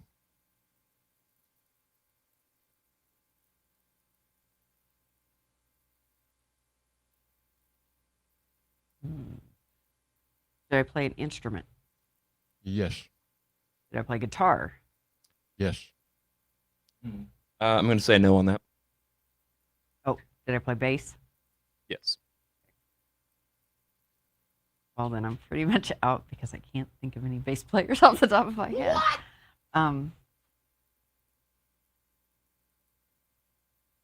Okay, not a hair band.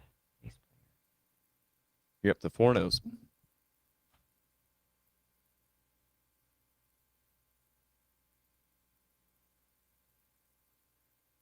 Do I now have a Branson show? No. Okay. All right. 5 no's. Okay. Crap.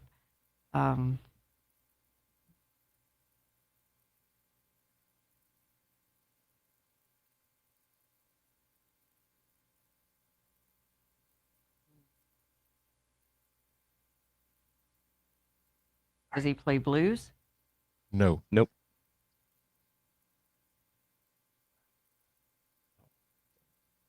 Are you American?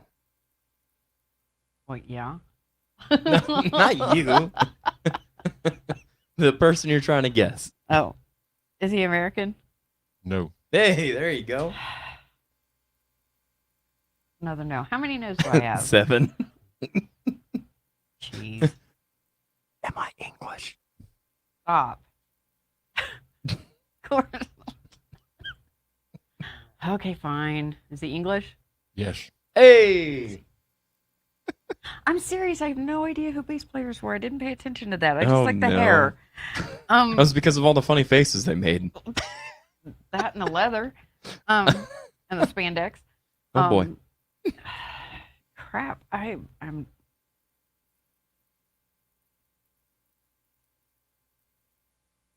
crap. One hair band.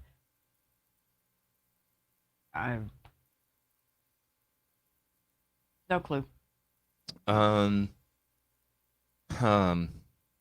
Let's see if I'm going to go to the comments and see if anybody has any hints that doesn't quite give it away. Okay. Synchronicity. Michael Keaton. You're up to 8 no's. Oh my God, Josh Poole. I'm not even going there. Josh Poole says, "Is the band he played in now considered systematically racist?" Jesus. Okay, Al Hutchins says, he said something. There it goes. "Did I ever sing with shot glass if I had to work it in somewhere?" Yes, indeed. Good job, Al. I'm proud of you. I'm glad that you're choosing to get that in every show. I'm gonna go with Gene here. Gene Whedon says to send her a hint in a bottle. Oh, is it Sting? Hey, there we go. Phew. That was a close call. Marjorie says B movie. And Deb Klein says she can turn on the red light. All right. Yes, indeed. That was Sting. Was it the Police that did Roxanne or just him? The Police. Oh, Yep. okay. Yep. All right. Ready for you guys to switch spots there. Got a couple more of these, I believe. What's that? All right. Hopefully Marty's worked up some good questions here. No, No? mine either. All right. Well, we'll see if we can.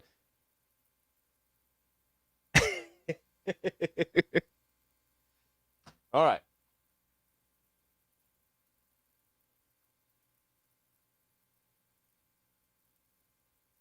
All right, and we're back and ready to start guessing. Marty, by the way, said that he was ready to be done with this part with the game stuff. This is not. He's not in his comfort zone on this, so. Not at all.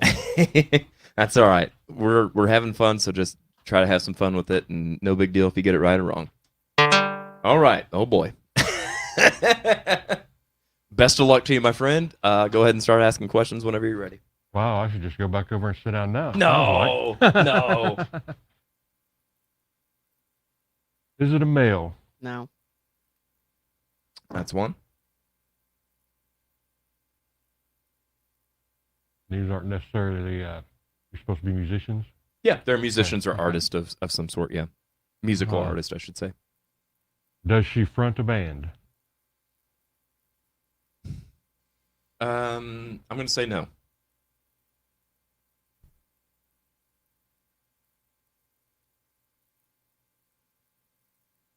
From the 70s?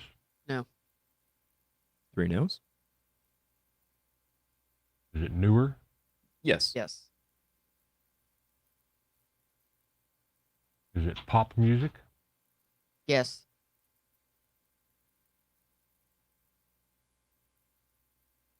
Is she very well known?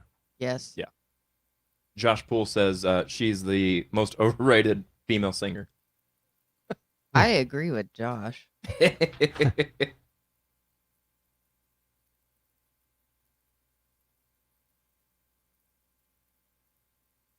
Does she have pink hair? Oh, good question. That is a no. 4 no's. Pornos?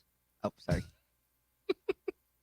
Well, no, I only have one nose. I don't know about the rest of you guys. Oh, well, we're turning in. All of us are turning in to Pinocchio. All right.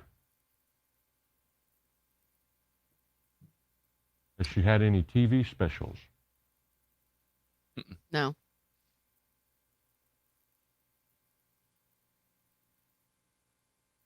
Oh, I'll just guess that Avril Lavigne. Why not? Okay. That is incorrect. So you're up to 6 no's.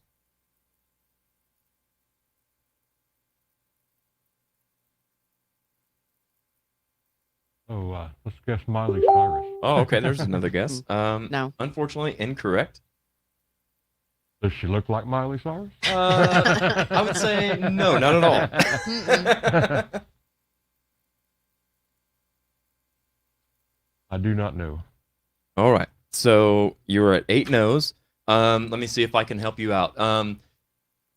If you did like her, you should put a ring on her. No idea. No idea. All right. Can I give him a hint? Yes, please. Jay-Z. Whitney Houston. Oh, Oh, no. You're up to 9 no's. You've got one more. Al Hutchins says she has performed at the Super Bowl halftime show. So couldn't tell you. Okay. All right. And you want us to take one more guess, just at anybody that it could be? That'll get you up to 10 no's. Any female. Oh. Watch him get it right on this. Well, I watch many halftime shows at Super Bowl, so. I'll give him one more hint. Okay. Queen Bee. Oh, see, now that I know, and it's like right there, and I can't think of it. Yeah. Yeah, I don't know. It's like right there. Destiny's Child. He's like, It's Yep. there. Yeah, I just can't think of all it. right, fair enough. All right. So the answer was, tell him, Brenda, Beyonce. Beyonce. How is that not in your wheelhouse? Man, I know you love Beyonce. Marty says, sure. All right. You bought what now? I bought a bunch of LA Gun CDs today, and I'm supposed to guess who Beyonce is. Well, they go hand in hand, don't they?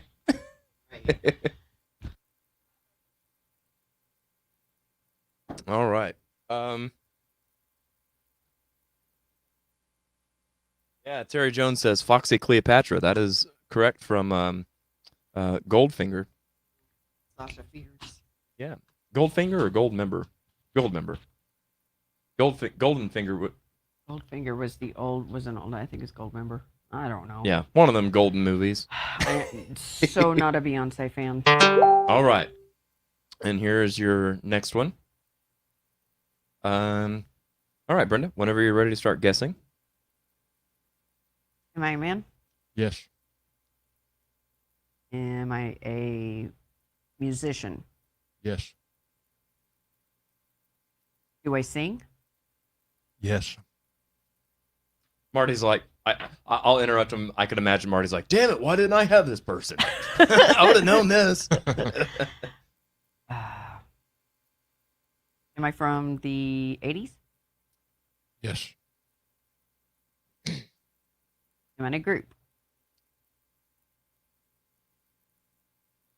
Yes and no. Used to be, but not anymore. Is it a family group? No.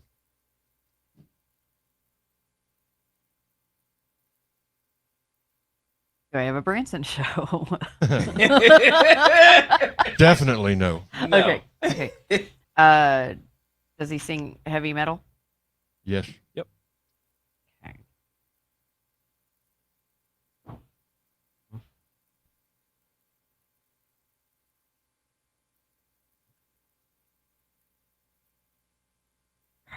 I've had like 3 names run through my head and run right back out, and I can't catch any. Well, of them. you're only up to 1 no, so you can go ahead and Right. you've got guesses to spare.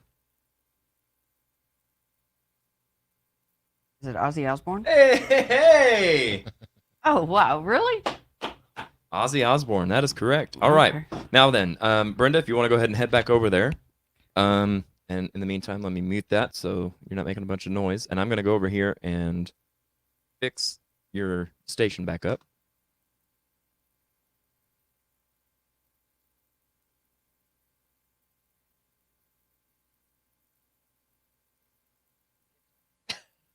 Yes, good job indeed. All right, hold tight for me. And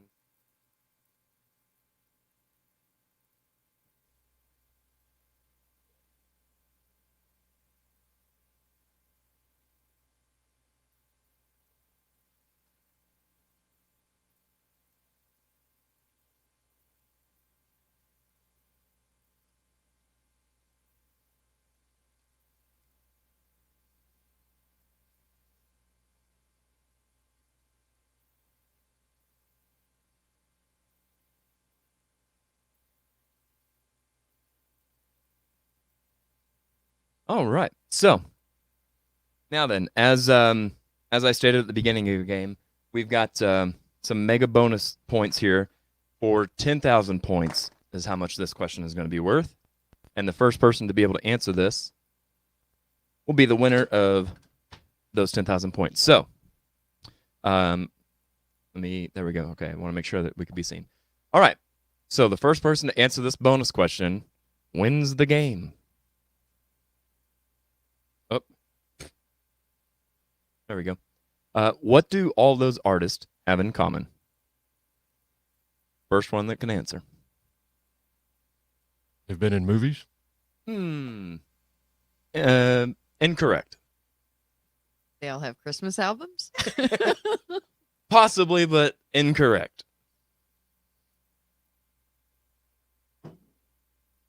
So, as a recap here, who all did we have? We had Cher, Beyonce, Rob Zombie, and Ozzy Osbourne.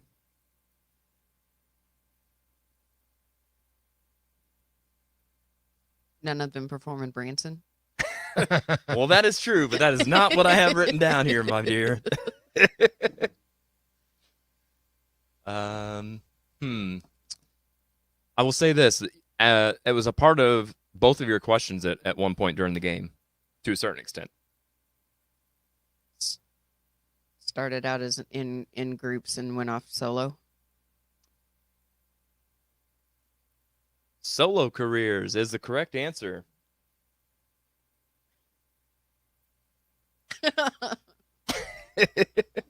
All right. Good job, guys. Let's see here. All right. So we're going to take one last break before we play our final game, and we'll be back in just a second.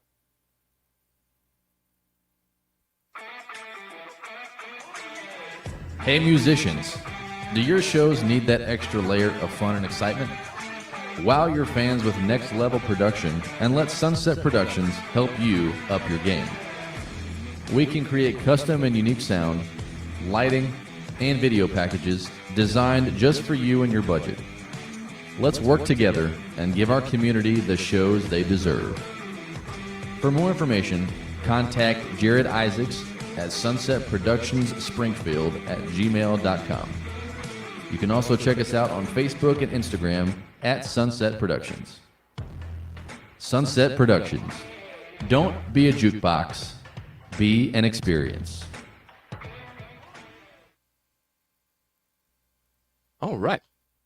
And back we are. We're going to play us a game here.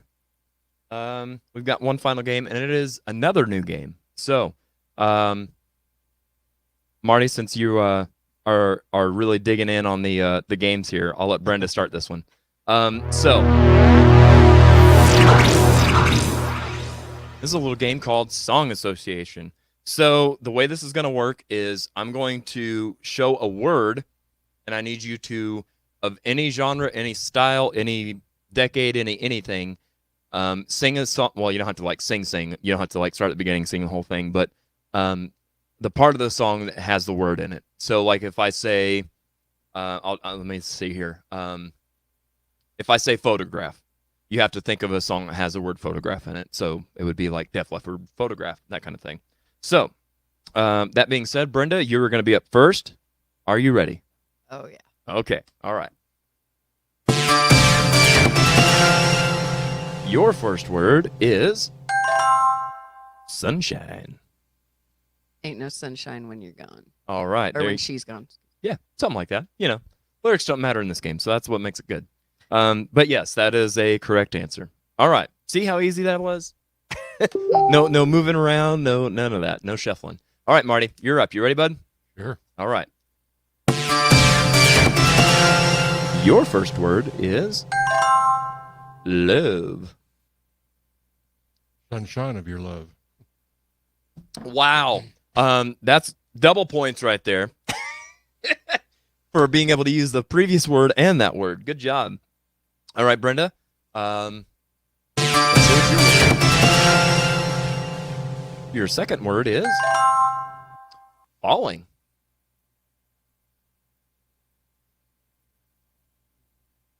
I keep on falling in and out of love. Oh, a little Alicia Keys. Yes. Good stuff, man. Good stuff. All right. Point for you.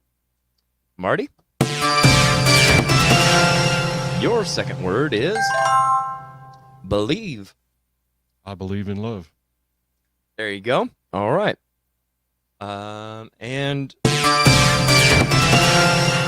Brenda, your third word is nothing. Money for nothing and the chicks for free. Ooh, little Dire Straits. Dire Straits. I don't know why I started to say Eddie Money, and I was like, that ain't right. I had to slow my roll and back that train up. Okay, good job. So far, it is a tie game. Marty, your final word is hold. Hold on loosely. Man, no hesitation at all. Good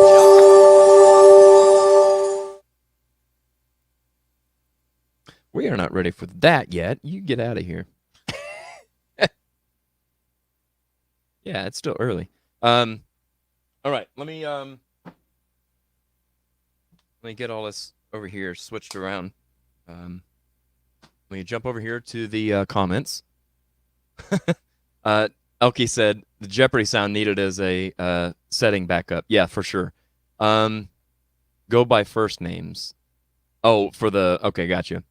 With the exception of Rob Zombie. Yep. KC and the Sunshine Band. Yes. All right, so here's what I'm going to do. I'm going to take a second, and I want to go ahead and prep some of these photos.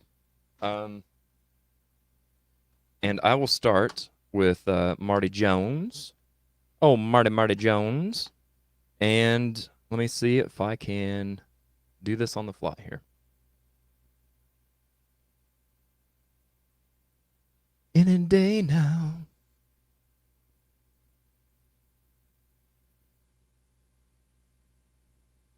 All right.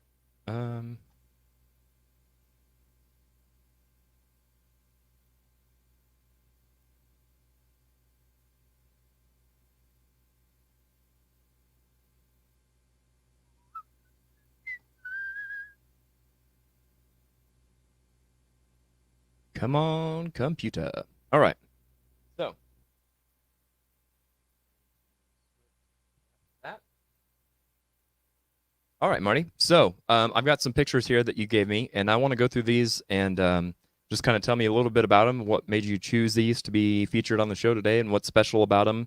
If there's any cool stories behind them, feel free to share. Oh, just because look at that hair. Right? Right? So who is this, by the way? She's plays for Katie Goen out of Kansas City. This was shot at the Kansas City Memphis bound competition from last year. Oh, okay. Very cool. Very cool trip. Let me fix this little thing here. Oops, go back. There we go. Okay. And we'll go to the next one. This is the Gypsies, who I've worked with, but where is this at? That's at the Bull Shoals Theater. Oh, really? Bull Shoals, Arkansas. That was one of my cool little trips, all expenses paid. That's awesome. Fun gig. So is this like what size locally would this be compared to? Is this like a Galois size venue or something small or something bigger? It's smaller than the Galois, probably not by much. Okay. But apparently they do a lot of tribute shows down there. Oh, really? Flyers and stuff that I was seeing. Yeah, they do a lot of them down there. Very cool. Very cool. All right, and there's Cassandra Carson from Paralandra. Of course, Kelly Bowman. Yeah, that's right. So yeah, actually, I'm glad you said that because this is a Dirty Saints show that she jumped up there and sang. Yep, the old pointing finger. Yeah, right. Yep, we talked about that. That's kind of a go-to move for any musician. But it's also the content of it too. I mean, look at the way she's. I mean, it's the whole look of the picture and the way she's doing it. Absolutely, absolutely. So yeah. Next up, we've got a close-up, and I think that's the same show. I think. Yep, and I'm pretty sure that's Russ behind her.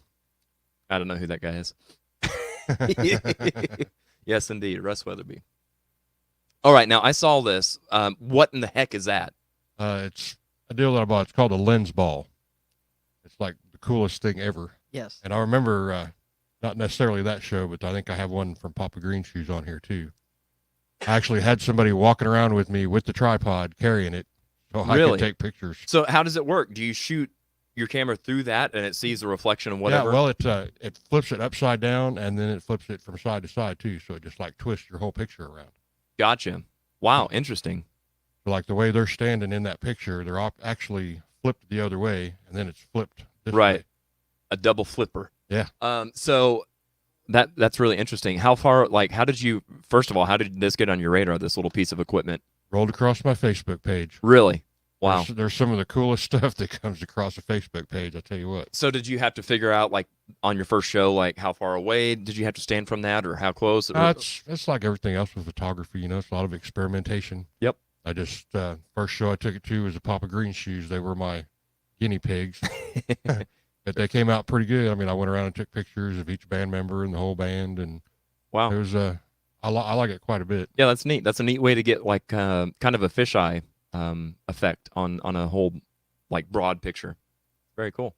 Let's see what we got next. Oh, okay. So there you flipped it Yeah, that's the way it's yep. like supposed to be. Yep. Very cool. All right, and that looks like a Papa Green Shoes show. Yep, to get all 4 members of a band in a shot that small. Right. Yeah, it's hard. No matter what the head count is in a band, it's hard to get every member. And plus the content of it's cool, you know. Yeah, for sure. Who doesn't like a good solo behind your head? Okay, now that's is that Casey Kavanaugh? Yep, Or okay, Yep, Casey Kavanaugh just chilling. out in the crowd with the audience, Yep. just playing his sax. Awesome. Of course, Donnie Ray Stevens. I that's what I'm gonna do. I'm gonna start keeping track here. I'm gonna keep a score on pointers. All right, Donnie Ray Stevens. Yep. Now this one you'd talked to me about, that you had gotten a picture of him with the string like all the way up to the top of the guitar or the fretboard.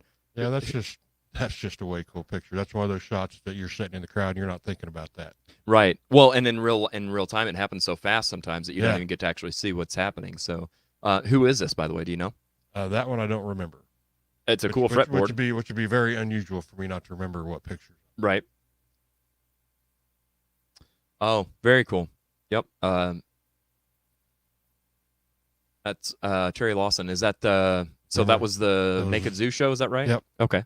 Sure Yep. enough. Okay. Oh, cool. So here we're getting into like some of the nature pictures and stuff. So, like you said, you do things besides just live music. Yeah, this is the nature thing. That's a pretty big hobby. I like. Is that a I- hummingbird moth? I've been told it is a hummingbird bumblebee. Interesting. I've never seen anything like that. First time I've only seen them 2 or 3 times, and I've gotten pictures of them twice. Wow. And so where was this picture taken at? That was at Nathaniel Green. Is it? Okay. That's awesome. All right. Now, I know you've got a story behind this one. Yeah, that's. I don't know if you can zoom in on it or if you can see Oh. it. I don't think I can. Darn it. But anyway, there's a leaf hanging right in the middle of that picture, Oh, I see it. Right there. I've got my mouse right and then there's a spider web that goes from one side of that picture to the other, kind of and there that leaf is hanging in the middle of that spider web. to there. Yeah. So this is like literally a leaf suspended in air on a spider web stretched across this whatever body of water this is. Yeah, that's at Japanese Garden. That's insane. Yeah, and so like what did the spider swim across and like hold his webbing up, or that's nuts. Nature is insane. This is a perfect example of a picture being worth 1,000 words. Like you see this and the first thing you see is, oh, a pretty waterfall. But there's so much more going on in a picture like this. So awesome. I could smell the wet Alpo from here.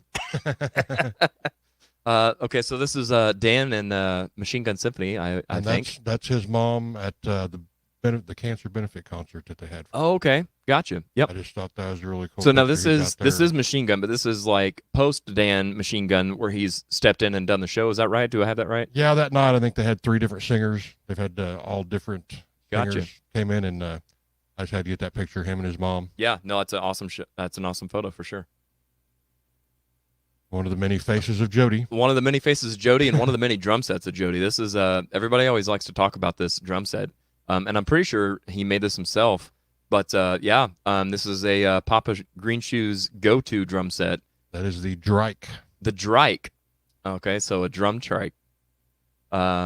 Next up, we've got, there's the one that you were referring to earlier in the show. So I actually thought that this was either a bust of either Jody, or I actually thought it was Elvis. But so it's supposed to be Johnny Cash. Yeah, and I have another picture of them two from a ways back. He was using that on a different drum set, and he's looking right next to it, and the way his face is, they look identical. That's crazy. Like I said, the many faces of Jody. Right. Yeah, for sure.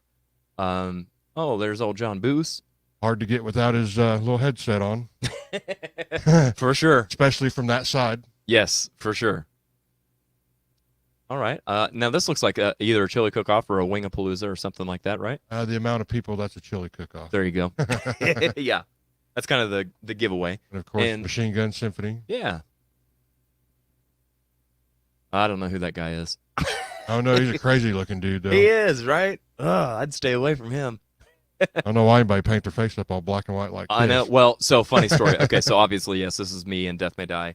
And the funny story behind this is we had a show and hadn't had a show in several months, which, I've explained before. We kind of do waves of doing shows, and then we'll go in a hole and write music and kind of do that sort of thing. And this is the first show back from writing stuff, and I had a full beard. And I was like, man, I've been growing this beard out for months. Like, I don't want to shave it off. So I just did black over everything and took the easy way out, and I shouldn't have. I regretted that. But, yeah, it looks crazy. All right, so now what's the story here? That is a guitar player for Buck Cherry. Okay, yep. I got hired to do the Gen X festival, and that kid won that guitar, and they had the guitar player from Buck Cherry come in and give him lessons. I have a whole series of pictures of him in there giving him lessons during that little deal. Oh, wow. So that was a pretty cool deal. That is cool. That's very cool. Oops, wrong way. So, funny story. This is Dirk Allman from the Dirty Saints. And I remember the show very well because I also was right next to you taking pictures because I thought, my God, Dirk Allman has never looked more like Roy Orbison. Yeah, that was a Dirty Saints show at Archie's. So, it's a good shot. I like that with the sunglasses on. Yeah, he don't do that very often. No. Oh, we're up. We got another pointer. If you're drinking out there, take a drink. Yep, old Scott Henry, the Mr. Pointer himself. This is here at the Riff. What's all this? That is the Granny's Bathwater Revisited show. I actually got invited to come take pictures of their practice because I like going and taking pictures of practices, stuff like that too. You get a little bit more intimate, raw feel of what's going on with the band. Yeah, for sure. But the only people that I guess were invited to that was me and Steven Spence. Really? And I thought that was way cool to be in the company of him, be invited to do something like this. Yeah, for sure. So yeah, that was a way cool deal for me. That's a lot of people on stage. That's a lot going on. You're probably a kid in a candy store. Like the options are limitless. Yeah. Okay, and I know you had a cool story about this too. What's yeah, that is the guy in the picture is actually a buddy of mine, and that's his gravestone there. And that is his daughter. hang on, that you did. Yep, Yeah. Yep, I carved that headstone. You told me too. that, and I was like, wow, what do you not do? And that is his daughter. She was very young when he died, and they contacted me to do her senior pictures, Oh, wow. which she wanted to do them out there. So we took a picture of him. And I don't know if you could notice, but the way she's looking, her face should not be in that picture. She's looking straight ahead, but her face is still reflecting right there in the corner of that picture with her dad. Wow. So I thought that was That's a special picture for sure. That's very cool. Okay. Once again, now you got the top strings bending down instead of Oh, okay, the bottom yeah. ones pushing Yep. up. I'm pretty sure I recognize that guitar. I think that's is that Russ? Yep. Yep. These guys, HTW. Yep. They their unique sound caught me from the first time that I seen them. Yeah, for and sure. I'd mentioned doing a photo shoot with them in a cemetery, and they were like, "Man, you get what we're feeling." I'm like, "Yeah, of course I do." Seems familiar. Seems this is, familiar, doesn't it, Brenda? Very. So is this the one right there on Grand? No, this is actually the one over on Seminole and Glenstone, Oh, okay. Yep. Hazelwood. Yep. So Brenda did a photo shoot for my band Death May Die up at the one on Grand, and it was the same kind of thing. It was really cool. So it's a different background.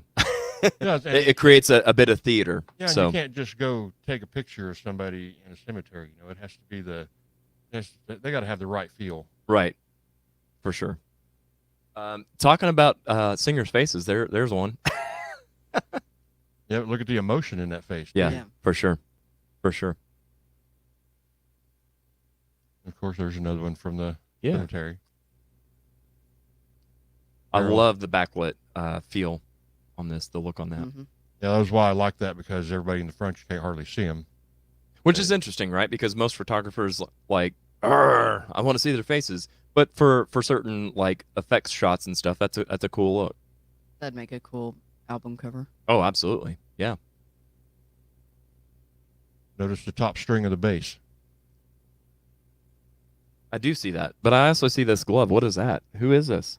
That's bass player for Paralander at their Halloween show. Oh, okay. I He was like, wearing- man. Yeah, he was wearing that whole green outfit. Oh, okay. I was like, those are that's an interesting stage attire. But those vibrating strings, that catches my Yeah, attention, for too. sure. There's Mr. Matt Behan. Of course, metal face all the way. Right. Yeah. Ah.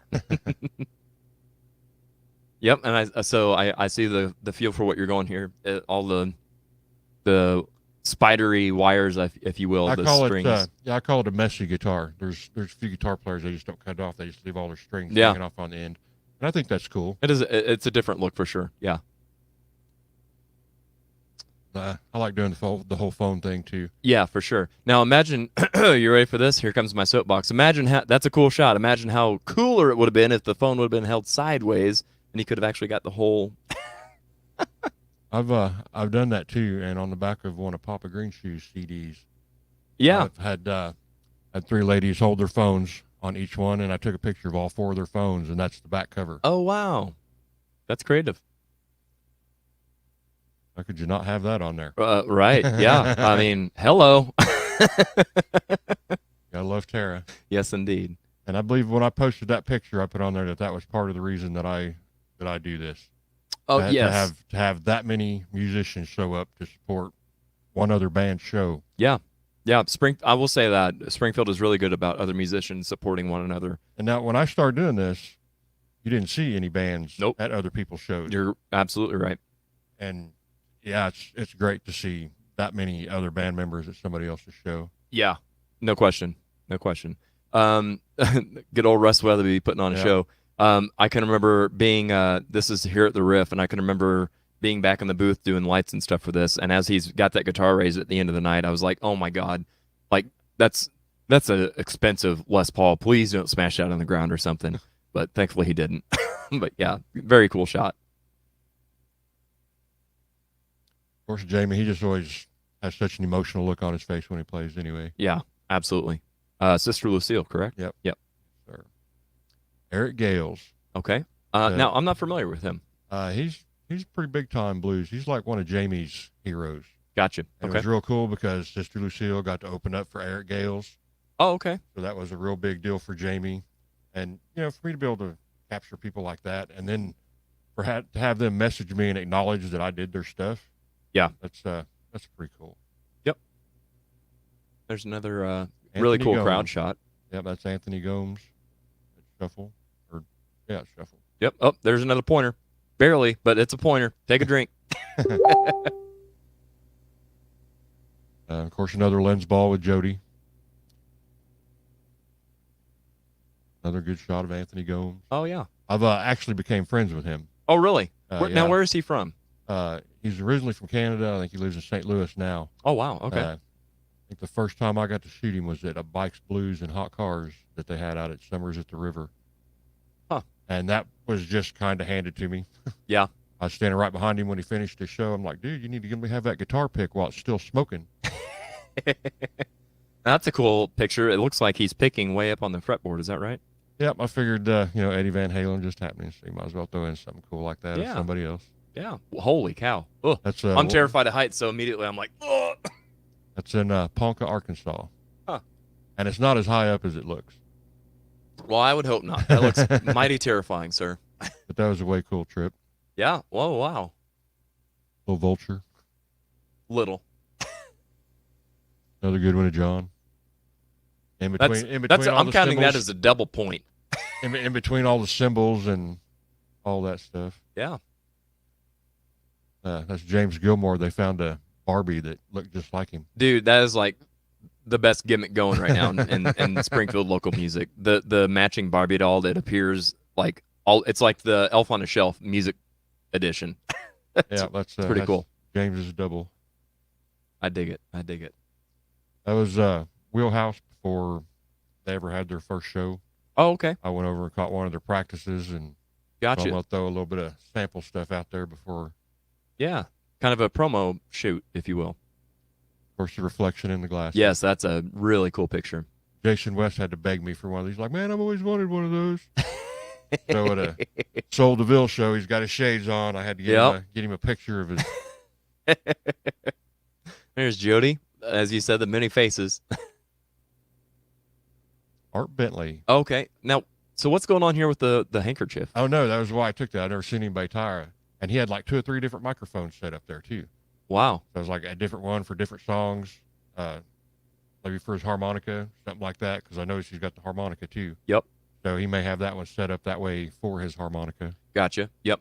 I would imagine. I just hadn't never seen it before. Yeah, same. I would imagine maybe a windscreen like what we've got is probably too thick and blocks too much. Yeah. So he just wanted to get rid of a little bit of that sharpness.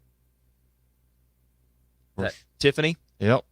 Yep. Tiffany Renee from Ashes of Eden. I got a cool compliment from Dave Ellis one night, and it's I don't think it's that picture, but there's a picture of her that I took. He said that he's seen probably 5,000 pictures of her, and that picture was in the top 5. Oh, really? Yeah. That's a I was like, whoa. It's a good one for sure.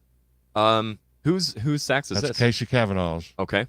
I just thought it was cool because it looked like it was floating in air It does, yeah. There's Aaron Gabrielle Powell. with all that emotion. Yep. Her and Tiffany. Very cool picture.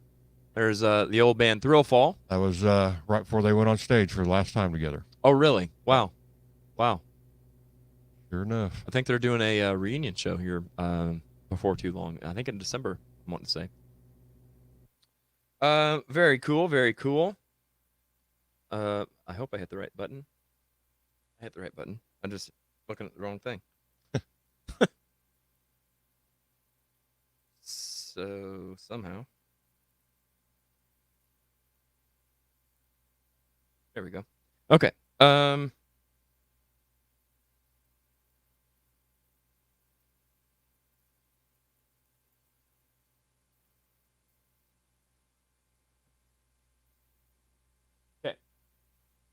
Now then, let me go from that. I want to jump over here to the comment section if I can figure this thing out.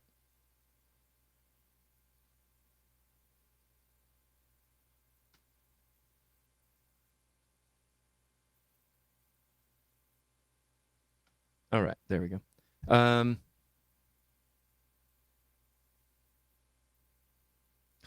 Josh Poole says, I noticed you haven't used the roast cam tonight. Yeah, correct. There's a lot of good pictures and stuff. There's nothing really to roast. But ask and you shall receive. All right.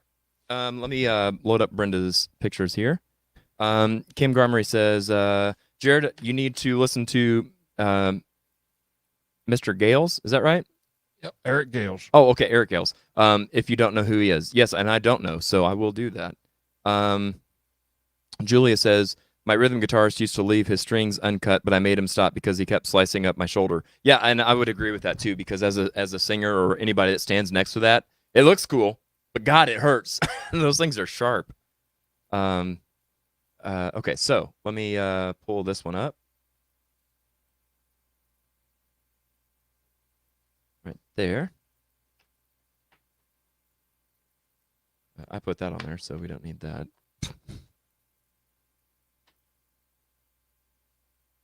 Okay, let's see here, Brenda. Let me go this route. Okay.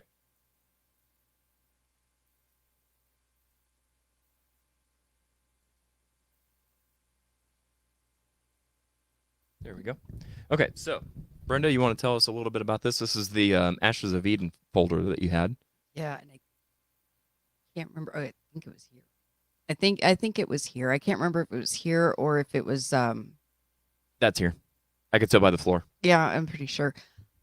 I just like the way he's in focus, which was how I had intended, Mhm. and with her, in the shot, but not in focus. I just like the way the fog looked. Unfortunately, it was one of those that it was pretty much all.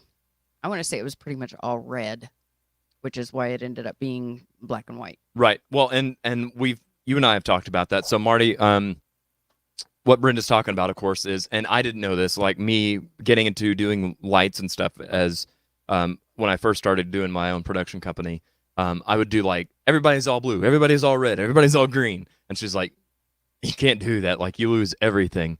Yeah, red is not our friend. No. Exactly, and that's No. what Brenda used to say too. Like red is so hard; it's the hardest color. I walk in where there's red, and it's a black and white night. Yep. Yeah, yep, for sure. So I will use red in the front sparingly and only for effect, only for like a part of a song or for an intro or something. But because of what I've learned, and especially, and not even just for photographers, but even for people going live on their phones and stuff, it just doesn't translate well on camera for whatever reason. Yeah, there you go. Yep, same show. Mm-hmm. Yeah.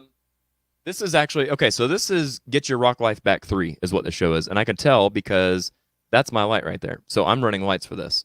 So there you I go. think it was. Yeah. I had So I was to totally blame for the forgot. red. Yeah, I had totally forgotten. I didn't have it labeled. So, Right. and I really enjoyed photographing John. Yeah. The emotion in his face, the intenseness. I mean, you can He- tell he is just really, he's into the song, but he's concentrating, and you can just see it in his face.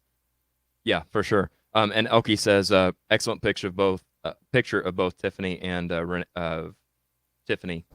Oh, I think that might have been from Marty's picture. I'm not sure. Yep. There's another good shot of Tiffany for sure. And there's Dave. Yep. Again, hard to get a drummer. That's a good one. There's some color. Yeah, look at all that red. Man. And see, that one I left as is. I just kind of I used one of my presets in Lightroom to add harder shadows, intensify the colors.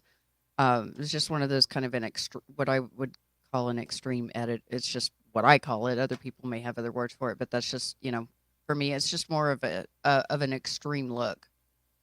And I went through a phase where I did that a lot, and I liked it. I still look back at the pictures, and I still like the way they look.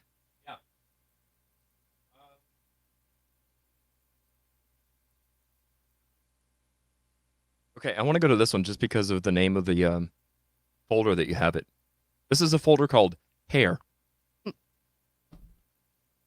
Richard. There's old Richard Brantner. Yep. So obviously this is a folder full of crazy hair, so this is going to be great. Yes. I don't think there's that many pictures of hair, but there's a lot. There's Yep. Richard again. Yep.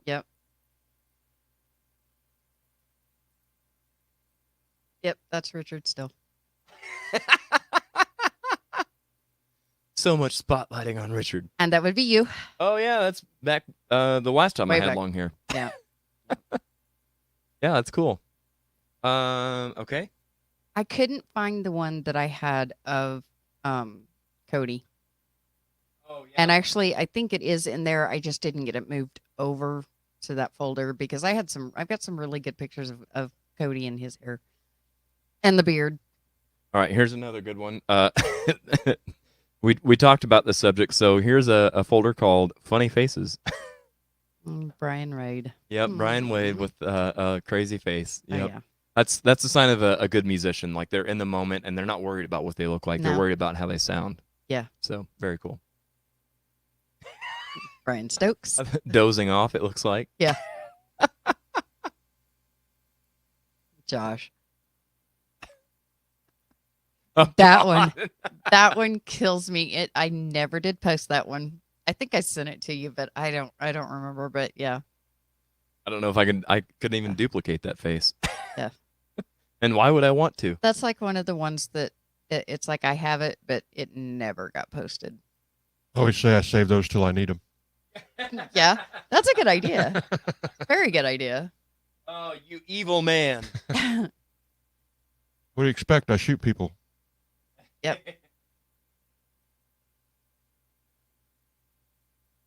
All right, so do a few more here. We've got, oops. Oh, wrong one. Okay, so this is Sunset Strip rehearsal. This was, if I remember right, this is either our last show or this was whenever Richard came back down to play a show. No, you guys were helping me out when I was still going to school taking photography, and I had to get That's something right. a little outside of the box. So That's right. went and took. So this is the just a pictures of- typical, just a practice. Sunday morning rehearsal. yeah, got it. Okay. Yep. So there's Brandon Mullis, one of about 64 guitar players that we had in Sunset Strip.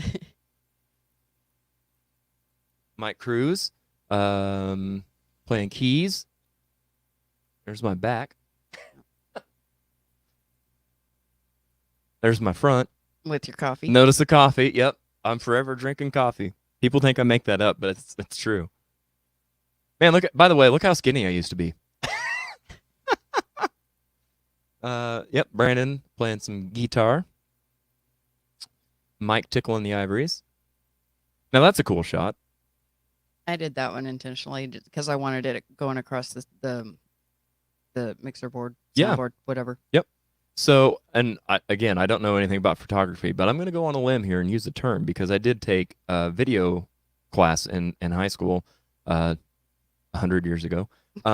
That's called rack focus. I do know that, where you have something in focus, like there's depth there. Yeah, and also depends on your f-stop and where you have your focus dot. Right over my head. Yep. Sure. Yeah. Again with the goofy faces. And the donut. Yeah. Oh, was that? Yeah. Oh, wrong way. Yeah. Yeah. Singing and eating a donut. Yeah.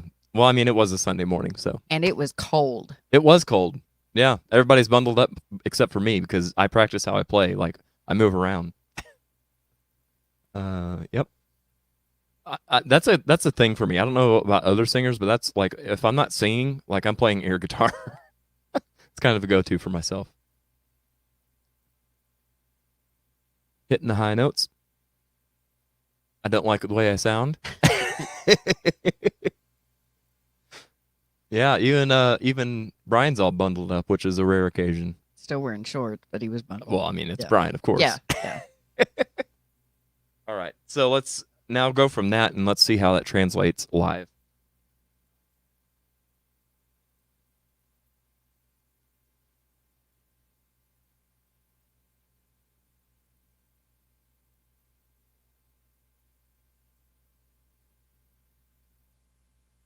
All right, so this is our final show.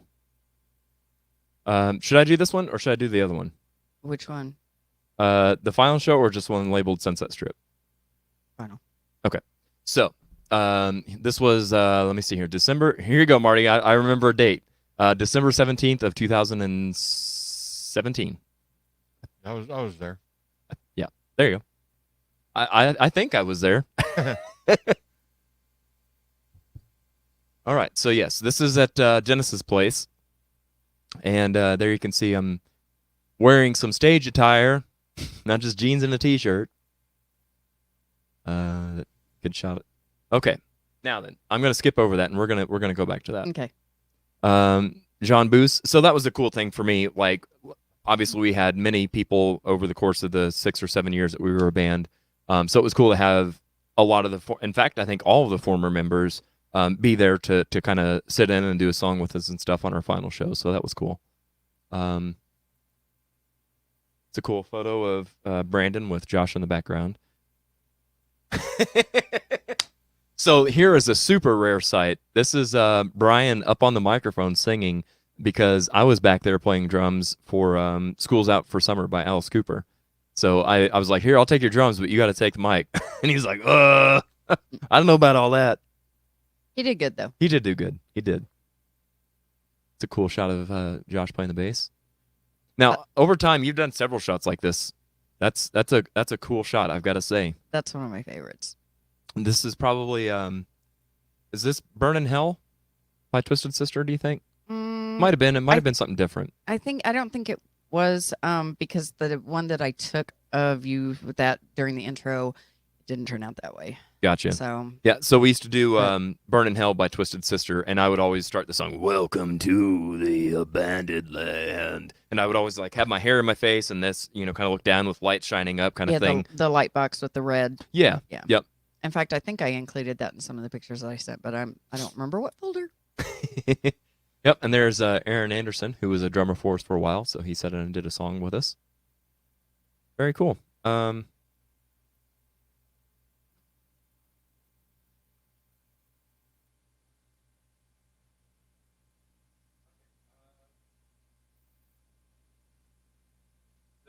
Does the kick have its own folder, or is it in? It's inside. I think it's inside the one labeled stories. Okay. Yeah. Okay. So let me pull this up here. All right, and I will let you take the wheel on this and talk about what's in this series of pictures. Okay. Sunset Stirrup did the song. There's. You got another thing coming. Thank you. Judas Priest. And in the song, Jared did a super kick. And I tried from the time that they started singing that until their final show to get that super kick. And as you can see, I didn't get it there. Right. So as more of a behind the scenes, for those of you watching, have probably learned by now that I'm a wrestling fan, and so I would like to incorporate a few things here and there every now and then. And it was something that I did as a one-off kind of thing, and it just kind of stuck, where I would like pretend to kick one of my own band members, and I would pretend to kick them, and they'd be like, "Oh," and sell it that way. But the problem is, it happens that quick, and so like Brenda would challenge herself, like, "Okay, I've got to get it. I've got to like." She wants to get it where my foot would only be like this far away from their face, but it's a hard thing to time. It really, really is. So obviously, knowing the song and stuff, you're like, okay, here it comes, and you know the part, but it's just a millisecond of a difference makes all the difference in a picture. So, yeah, there's an attempt at that. There's another. Now one. there's at Dennis's, and that's a little bit closer, but that's right before the moment of impact, if you will. So this is a hard thing to chase, a hard shot to chase. It was. Kind of getting there. Yeah. And there's the after effect. Yeah. That's a good one, but I was being lazy that day, it looks like. I was like, didn't well, get my I leg also up. think that one was after the kick, because you can see his head's already back. Oh, yep, and good I think call. you were already coming back down. Good call. And there it is. Boom, there it is. Now, was this the last show? Yep. So how crazy is that? You get one more shot, no pressure. Boom. Yeah. She gets it. And I got it. That's so cool, man. I think I was jumping up and down too, because I knew I gotten it. Yeah. Oh, you were. And I remember as soon as the song was over, you're like, "Hey, guess what?" And I was like, "What?" And you're like, "I got it." And you didn't even have to explain. And I was like, I knew exactly what you're talking about. Yeah. So cool. And again, it's cool because of, like I said, like you've got just a absolute teeny tiny window to try and Very much so. and get that accomplished. So very cool. Lots of really cool shots. I know you had other shots. Let me move my microphone as I do 100 things here. I know you had other shots as well. But again, so I want to give you guys a chance, both of you, to tell people where they can find you and your work. I like how I had that up there. Sorry. Yeah. So, Brenda, where can people find you or get a hold of you if they wanted to do some pictures and stuff? What else do you do besides local photography or music?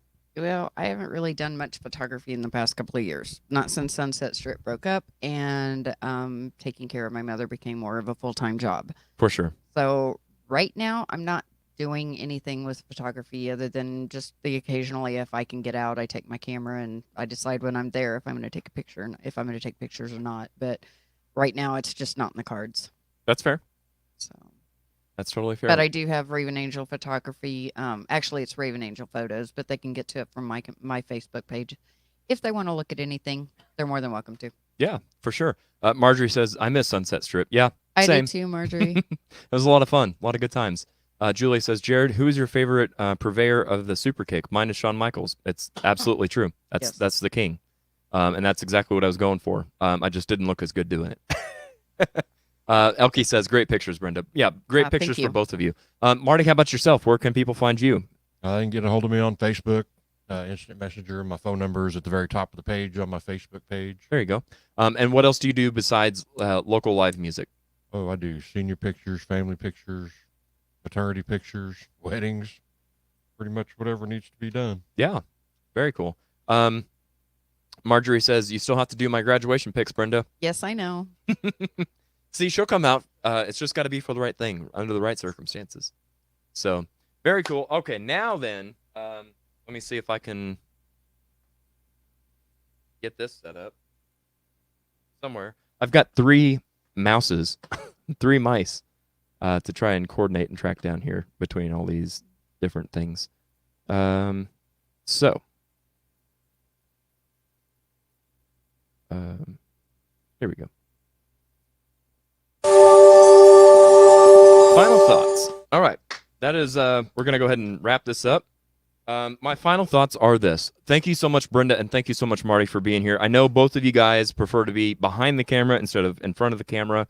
And so I do appreciate you having some fun with us and putting yourself out there a little bit, and also showing us your work and kind of your journey and things. And wrapping things up, Marty, what would you say has been your biggest struggle or your biggest hurdle to get over in photography, whether it be a style or a technique or something, or what's been kind of your biggest hurdle? Being able to be in front of people.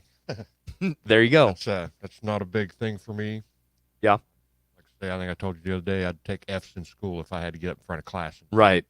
Well, I appreciate you not taking enough today. It's been a blast having you on for sure. Well, I appreciate you and having it's well, thank you. Absolutely, it's my pleasure, and it's really cool to get to hear your story. Because again, people see you out and about, but you're always doing your thing. You've always got your camera there, so it's cool for people to kind of get to see soft-spoken Marty Jones. So yeah, so if you see Marty out, go ahead and say hi. He's not allergic to saying hi. As long as you're not recording him. Like I am. So Marty, thank you so much. And Brenda, thank you. What has been your biggest hurdle in live photography for music?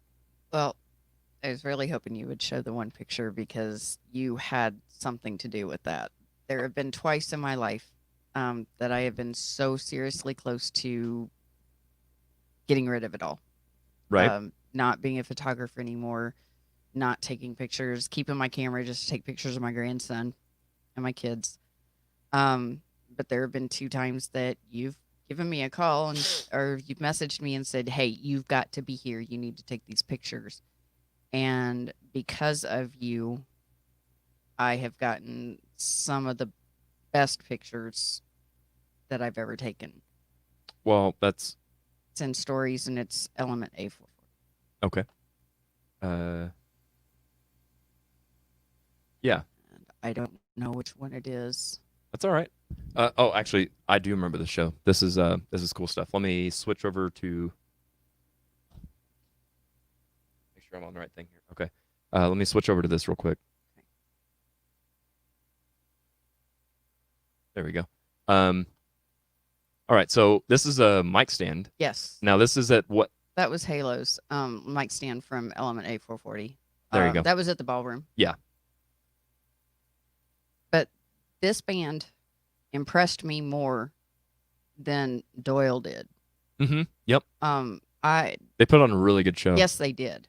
It was a lot, very high energy, and not pop stuff, just a lot of energy. I mean, they were all over the place. Halo and Solus were just everywhere, and Kat is an amazing bass player, and the other Kat, amazing drummer. Yes. But the picture of Solus, I mean, and That's a really cool shot. Yeah. I like the similarities between the mic stand and the way And his his hair. is. Yeah. Yeah. That's interesting. It's very cool. But there's Solus in the background and Kat. I actually got to talk to her after the show, and she's very sweet, very, very nice. Yeah. And I can't remember where these guys are from. Arizona, Okay. Phoenix, I believe. And there's Halo. Another cool shot with the rack focus. That's really neat. And then they did the one song where they all had masks. Yep. Cool mask too. Yeah.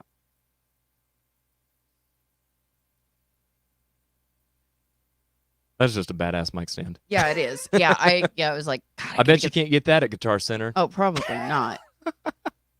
That one. There you go. That's the shot. Whenever he messaged me afterwards, he's like, my God, you can see my fillings in his teeth.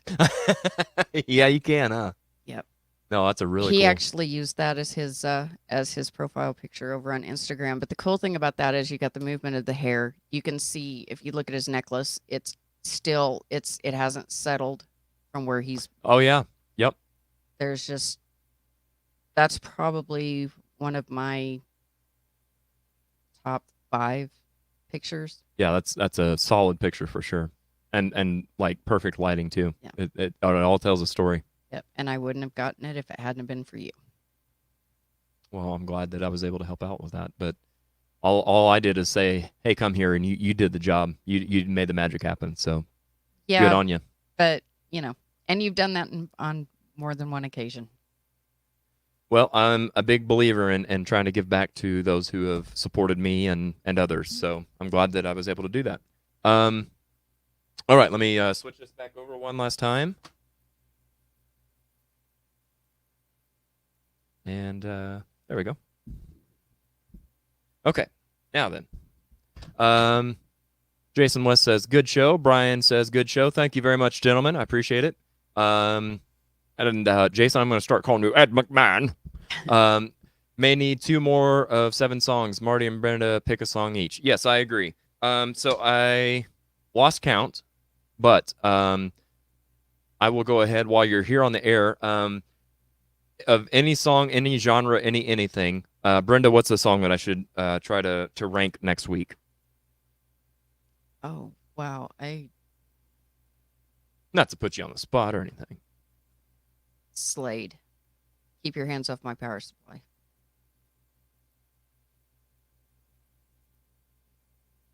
Okay. How about you, Marty?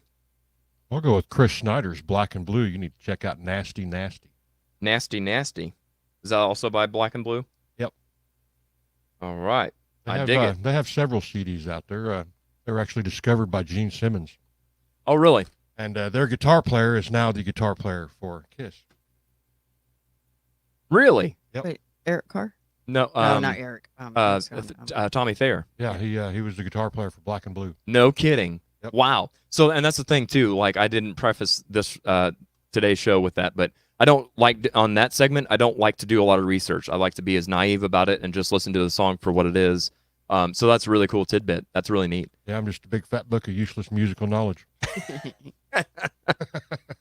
Let's see here. Ryan Meyer. How's it going, Ryan? Name that band, the girl band with the cat and the cat. Element A440. Deb says, good show, guys. Thank you very much, Deb. Ryan says, go Pack Go. I need more Packer friends. Well, Don't. I ain't going there. All right, so I'm going to go ahead and wrap it up. Thank you again very much, Marty and Brenda, for being here on the show. I appreciate it. Guys, stay tuned to the social media for the Audio Roast, and I will be announcing what to expect next week on the show, but it's going to be a lot of fun.